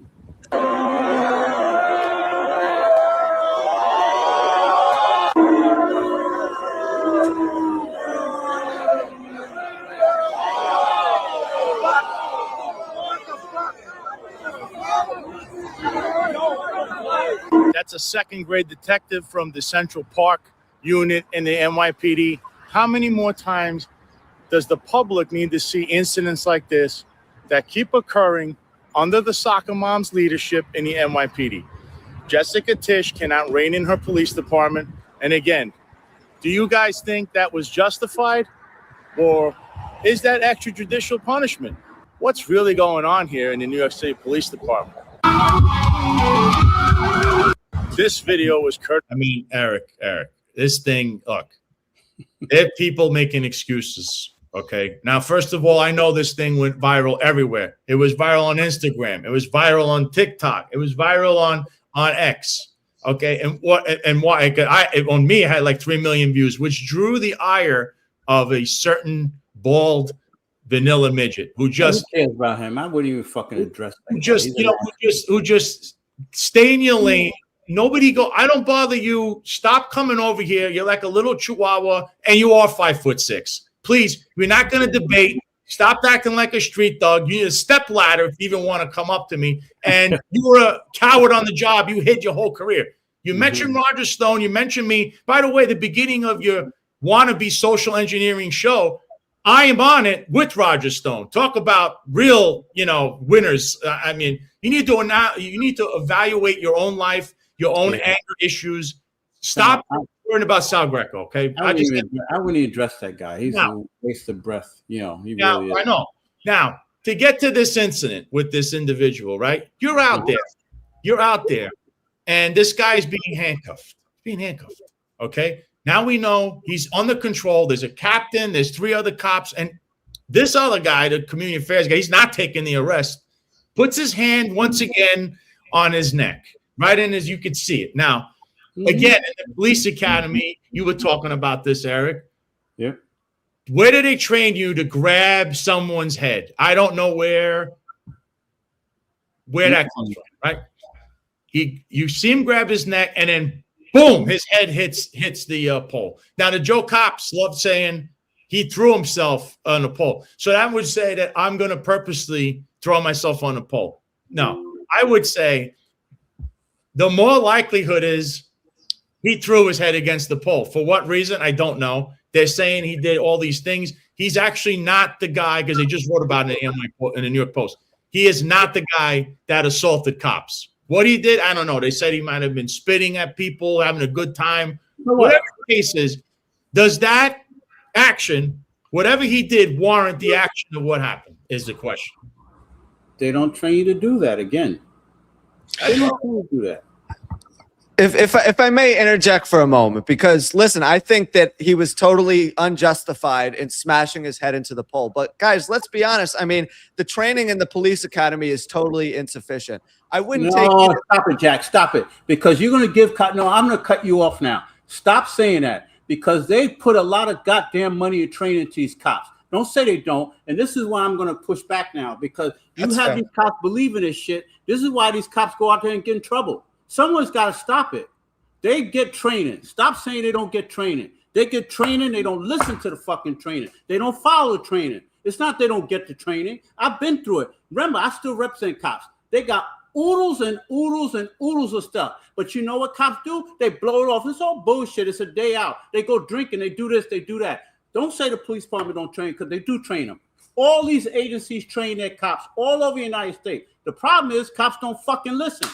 They don't listen, and what more so what I was getting at, Eric, because I hear your point, and I understand where you're coming from, is it's hard to replicate a lot of the scenarios that you're going to be encountering on the street through training. In other words, when you're in a high stress environment and people are screaming and you feel like someone could be attacking you, you have trouble enacting. I'm not sitting here justifying anything that I saw. Let me tell you something, Jack. When I was around, they didn't have this little funhouse shit now. They got a funhouse thing. You can go in and they do simulation.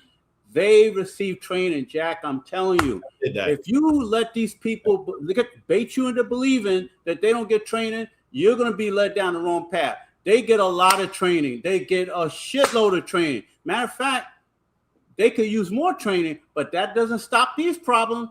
Where's the training that you bash someone head against? Listen, these little demonstrations. That's never trained, and it's never justified. I'm going to tell you something. I did Tompkins Park. I did Washington Square, Washington Heights.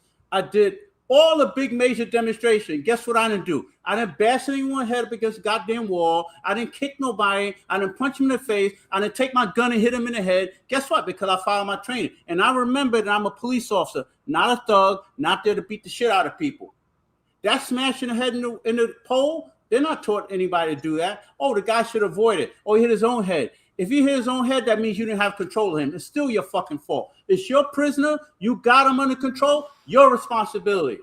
Stop excusing these cops' shit behavior. Listen, Jack, I'm not attacking you. I'm just saying. No, it's okay. These guys make up all this bullshit, right? I'm from it, and I deal with them all the time. They're full of shit because they don't want to be held accountable for their shit behavior. And anyone that says, oh, you got a valid point, get the fuck out of here. Cops get training. You want to go out there? Go to Floyd Bennett Field. Watch them driving the RMPs around and learn how to drive. And then they still crash the fucking cars. You know why? Because they're not paying attention to what they're doing. Because they're on their fucking cell phone. Or that's the stuff they don't want to tell you. Or they're bullshitting. They're arguing with their girlfriend on the phone. See, they don't want to tell you what really goes on. It's not that they don't get the training. It's they don't follow the training. And then to me, I guess what I was saying, no, I appreciate your point. We're not like the 5 on Fox News where people just get revved up over nothing. Start screaming over crap. No, I totally appreciate your points and what you're saying. My point is that whenever anyone says, what does your training say? What were you trained to do? Like, I wouldn't take someone to the batting cages and then tell them to go hit a 98-mile-per-hour fastball in the 9th inning against Mariano Rivera. You see what I'm saying? Like, it does seem like, in a lot of ways, the training that's being given to cops, and this is universal all across the country, because I watch cadets everywhere who are being trained in various municipalities, go out on radio runs with more seasoned veterans and them kind of advising them, you see this is how you handle it. I just think that the training program is wholly insufficient to teaching cops. That cop was totally unjustified slamming that guy's head into a pole. That was unreasonable. He should be suspended. He should be modified. But the larger point I'm making is your training and what you were trained on in the academy, which, by the way, is evolving as your career evolves, can't be the basis for every evaluation. Yeah, That's but Jack, but that's life. Yeah. You know, someone said Yeah. I sound like an armchair general. No, I'm not. I'm not. No, I don't think I you was sound out like there in an the armchair street, general. baby. You want to look at my picture? Look on X. I used to take Tech 9s off of people, disarm them when I didn't have a 9mm. And my old And the partner's in sawed-off it too. shotgun that you That's took right. in. And he's in the chat. He can back that up too. So I'm not an armchair. I'm very critical of shit behavior. Good cops, I back them up. If you look on my website, I write up, this is what all information is for the good cops, not for shit behavior. The problem is cops don't like, you know what cops like to do? They love to judge people. That person's a perp. That one's an EDP. They love to give people titles. But when you tell them they fucked up, you didn't understand. And I had worked too many tours. And I did that. See, it's always bullshit. But you love to label people perps, DEI, this, that. Get the fuck out of here. No, ain't no physical go both ways. You're not paid to be physical. You're paid to arrest people, protect people. And if it happens to get physical to enforce it, then you do it. You're not being paid to go, this is my day to get in a fight. Because believe me, if people start believing you that you're like that, they'll fucking set your ass up. I had a guy in my command that used to fuck around with people. I won't want to say his name, but my old partner knows the person. He used to fuck around with people all the time. You know what wound up happening? They fucking shot at him. That's one. And then when I was working on a 101, they did it to another guy. He said, write summonses all the time. I won't say that cop's name. They fucking set him up, beat the shit out of him, took his fucking radio. And you know who fucking saved him? The same fucking perps and bullshit they were talking about because we worked Sector Eddie, and I had a good relationship with them. They beat the shit out of that cop, fucking turned his scoot over and everything. So if you cops think these people can't really get to your ass, they can. Keep on acting like fucking criminals. I'm telling you what's going to do. You can do all this bullshit you want because I've done it already. I've been out there. I retired. So I'm telling you how the game is really played. You're playing a fucking dangerous game. You better stop doing all this extrajudicial shit because it's going to come back and haunt you. Or not even you will hurt your partners. That's how Eddie Byrne got killed. Remember Eddie Byrne? Eddie Byrne. But you don't know Eddie Byrne was an innocent party in that. He didn't do anything wrong. What happened was another officer was perceived as disrespecting someone. And they said, and he was alone, and that's how he got killed. Well, I say this, that incident alone, what infuriates me is him doing that. And I know, I know the guy's name and everything, right? But him doing that, that wasn't even his arrest. You mess up things for other people, and then you don't do that. I mean, I knew a guy that did this a long time ago. He was a lieutenant, and he would run around in the detail, and people would bring in. He would infuriate people that he was out there, and then other cops make this arrest, and they would be like that Lieutenant XYZ, and he wouldn't even remember the guy's name. But then who are they doing? They're filing CCOB, all this stuff on the cop. And the guy did nothing. All he had to do was he showed up and you're taking this arrest. And then the other two that did all that riling up, where are they? And that's what this guy just did. Because unfortunately now he riled up this guy. It's all over the place. There's millions of views. Heck, it was on a lawyer's page for those uninformed, low information. It was on a lawyer's page and sent to me. I didn't have anything to do with it. I didn't even take the video. And by the way, people got to be accountable and held accountable for their actions. It has nothing to do with Sal Greco or whoever, Cop Watch, whoever's taking the video and posting it. I didn't take the video. I wasn't even there. So stop blaming everyone but the person that actually does. Don't worry about it. Just like they say, Eric, you judging everybody. Listen to me. I don't care what you do personally. But you may actually learn something from me because I've been on both sides of the fence, baby. I've been on the police side and I'm the lawyer. So I can guarantee you your shit behavior, if you don't correct it, it's going to be corrected one way or another. It's either going to be in the criminal system or it's going to be in the civil system or it's going to be in both. So you don't have to listen to me. I don't care if you listen to me. I'm not here for popularity. I come here to give information for free. And if you don't accept it, you don't have to. Because some lawyer is going to come along and going to take out your training and go, you were training this and this and this and this and this and this and this. Okay, yeah. You didn't. Did they teach you to do that? No. Did they teach you to do that? No. Okay, convicted. So oh, I don't understand why they're doing this to me. Oh, okay. I want, I got a civil judgment against me. Have you noticed nobody knows anything when shit hits the fan? I gotta sell my house, and why they doing this to me? I need a fundraiser. You know why? Because you did what the fuck you want to do. You decided you didn't want to listen to your employer. You decided you wanted to follow the policy. This is where now I'm on the police department side and following policies. If you follow those policies, you can survive this crazy business. If you don't follow it, yeah, you're not going to survive. So I wanted, this is what everyone's been waiting for now. And just so you guys know, I'll make you hear some little bit of it. Present. You hear this? Are there instances where you signed overtime slip of Lieutenant Epps? Lieutenant Epps. Yes. Who's that?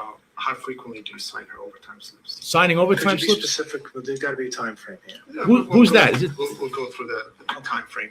But generally, are there instances when she hands you a bunch or a batch of overtime slips that you sign? In there instances, yes, there's an instance.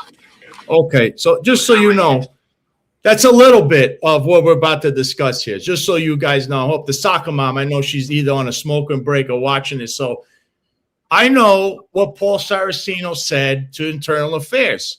And I even have the transcripts. And Jack, you can put up on the screen. Yeah, I have a couple. So let's actually start with this one because it goes along the lines with what Sal was just playing, that clip that we all just heard. So he was asked about signing overtime slips, and he said, I can't estimate how many, like a batch. Is it more than 10, less than 20?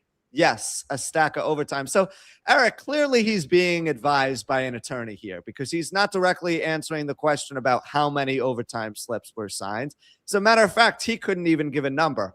All he said, and this was a politically correct answer, I signed a batch of overtime slips that were in a stack. So pretty much what he's saying is he was using AutoPen on his computer, just like Joe Biden was, right? Like he saw a bunch of overtime slips and he just said, check, check, check, check, check. Oh, I had no idea what I saw, but I just signed all of them. but it says right here. This is fascinating. This is the first time hearing and seeing this. This is exciting. Yeah. I can give you the We're takeaway. going to find out some information finally. You Yeah. mean the secrets that the police department kept?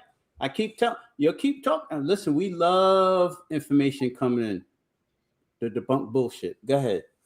Saraceno, these are the biggest takeaways here. Saraceno signed 177 overtime slips in one sitting months after the overtime was worked. He said he couldn't verify the overtime. You know why? He said it was nothing to verify. Everything was authorized by Chief Jeffrey Madry. He relied on the fact Epps reported directly to Madry. So all this freaking time when people screaming and yelling, she stole this. He's saying right here, there was nothing to verify. Everything is authorized by Chief Jeffrey Madry. He questioned why Madry wasn't signing it. I cannot wait to litigate this case. Woo, boy, we're going to find out a whole lot of information. Separate payroll process, by the way. Did you know that? Saraceno described what appears to be a separate payroll structure involving Epps, Chief Madry's advanced security teams, I wonder who's on that, and Commissioner Roca's advanced teams. He testified the overtime for those personnel was processed through a separate timekeeper, Charlene Hernandez, located at the 45th precinct. Oh, well, that name sounds familiar. I guess there's another factor that Epps was telling the truth. Saraceno. First time hearing this, by the way. And what's the date on that interview? 12/31. Oh, this is in the height of all the chaos. Yep, in the height of the chaos. We'll find out this is more than a year later. Now we find out what really happened. Oh, okay. The soccer mom was definitely not was involved in this and claiming she has no. This didn't happen when she was around. Saraceno says questioning top officials can lead to retaliation. Saraceno testified there is a culture where challenging powerful people can result in punishment, like Joe Copland. He specifically referenced transfers, drug testing, psych visits, retaliation against executives who question senior officials. Wait a minute. This is actually in an interview. Yeah, it's an interview. Oh, this is exciting. Oh man, we can't wait to litigate this. Now we got high-ranking people tell you how they retaliate against people. Wow, this is exciting. I would need 40 or 50 minutes to play the whole tape because it's about 50 something minutes total. Oh, and by the way, he cited. This is actually one of the most important details, guys. He cited references of examples of retaliation. One of the names that was named was Tim Pearson. And as a matter of fact, he was being questioned about something totally differently. Saraceno was, and he said, I just want to get on that record. I've had instances and instances of someone questioning Tim Pearson, and the next day they're adult tested, and the next day they're transferred to wherever they got to go, and then psych services comes to their house. So essentially what Saraceno is saying right now is, I don't want to stand up to Chief Madry because I'm afraid of the consequences. Now, sadly, Eric, we've seen this a lot before with the NYPD, as you can probably recall in the case of Jeremy Reichberg. Timmy Bidet, who's now in charge of all of the big security details and the protests and all that stuff as a deputy chief, he lied to authorities in the FBI saying that he feared retaliation and potentially a demotion. And when the department investigated that internally, they never found evidence to substantiate any of those claims. And he was charged with interfering with the departmental investigation, yet was given his job back. So both of these examples in conjunction with one another show that there's this culture of tolerance of retaliation and like an unspoken culture of you're not allowed to talk about these things either because they're clearly happening. Frankie, and one thing, guys, I saw when you put up the transcript because it said something about magic, so I'm sure it was Madry. That's the mistake. Yeah, that's what it meant. Yeah. They referenced my press conference. Oh, I didn't know they were monitoring my press conference. That's beautiful. There's evidence of it. I like that. Thank you, Internal Affairs, for saying that and doing the question. But go ahead. So Frankie Pagwachi, $9.99 to the Sal Greco Show says the truth. The last part I want to mention is he says the order from Kaz Daughtry was prospective, not retroactive, meaning Saraceno testimony was that Daughtry's instructions were simple. From now on, you and Fedorov will sign overtime slips. And the investigators kept saying, Daughtry didn't bring him the stack. Daughtry didn't tell him to do this. It was all about the future. And it also mentioned that Epps was essentially the ICO, the personnel lieutenant, and she monitored overtime for the chief of department's office, meaning she's like doing everything in his office. I don't even know if you're supposed to have someone doing 3 different things. They told her that she's 3 different hats just as one lieutenant. Usually multiple. She worked. She didn't work.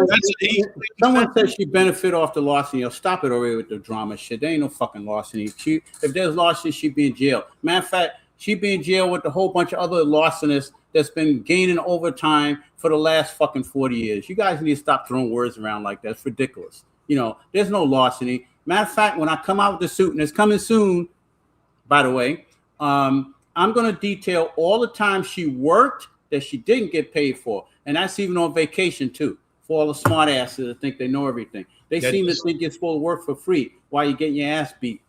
This is groundbreaking, and well, I'll have more on this. Obviously, I wanted to make sure I did all the pertinent details, and you hear the tape, so I'm not lying. This isn't for clicks or benefit for things for little people that keep saying that in the back.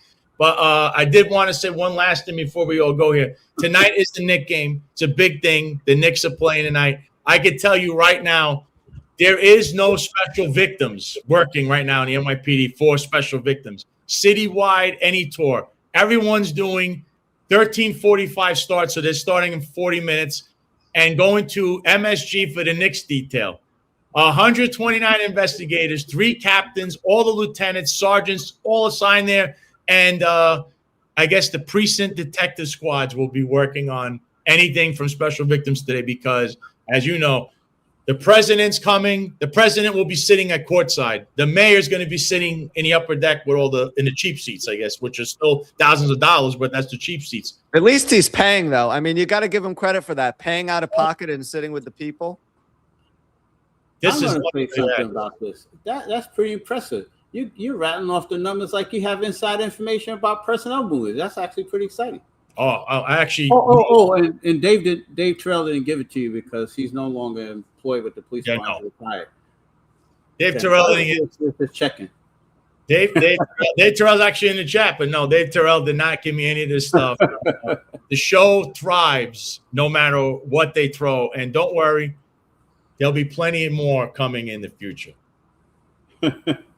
So yeah, no, I'm looking forward to it. We're gonna get into the Saraceno stuff more in depthly. That was a little preview. I'm gonna have an article about President Trump's comments regarding the war in Iran and the interview he did with MSNBC coming up later this afternoon. So be sure to look out for that. And we have tons of exciting content here. So did you look at the comments in the no, I have tunnel vision. Okay, good. I'm focusing look at on the peanut gallery when you get a chance. I will. Someone's suggesting you talk more about retaliation. Excellent. Okay. That was fun. We'll write that as a memento, I guess. But there's more because there's more tapes and there's more things happening. So, folks, I guess I don't know if you have anything else to add, Jack. We'll be back on Thursday at 11:05 a.m. with plenty more. We'll see what happens with the Knicks games. We'll see what happens with the president coming to town. I don't know, but there it is. Let's go Knicks. Let's go Knicks, baby. I have a feeling that we're going to be pulling off the sweep. It just feels like we're the team of destiny this year, up 2-0, winning 2 tough, gritty games on the road. This is a very deep Knicks team with Brunson and Cat leading the way, Josh Hart pulling down all the rebounds. And we're back on our home floor now at Madison Square Garden, where I feel like we're going to be wrapping this thing up. Yeah.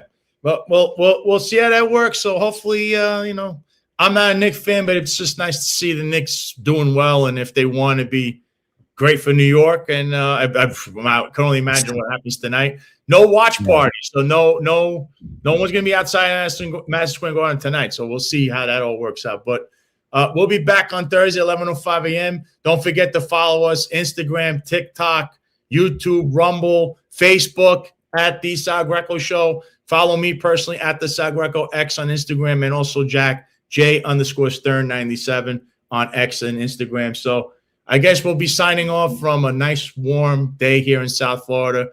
Once again, as you know, it's a sunny place for shady people. What I'm asking New Yorkers for is to look back at all the things I've done as a deputy commissioner for operations, the assistant commissioner, and my time as a not only as a New Yorker but as a police officer. I get stuff done. Listen, there was a book that came out that Jasmine Ray wrote, and in the Daily News today, it stated that there was a sexual action that happened in Borough Hall. She reported in that book, and it wasn't. You're a dark, sick person, man. You know that? You're a dark, sick person. Your name was on the byline. And there's some of you that have been covering me. You guys could part. Let me do this. Y'all could depart. Some of you have been covering me for 3.5 years. Some of you are so sick and dark, and you're the leader of that. You're one of the most dark writers that I've ever seen in this city. And your personal sick vendetta and the sickness of how you think of over-sexualizing a black man, that in the book is stated that there was a sexual action in Borough Hall. That was never in the book. But that's typical of the sickness and the darkness of your sick mind. You're one of the sickest reporters I know. Go to the next question. You're a sick person.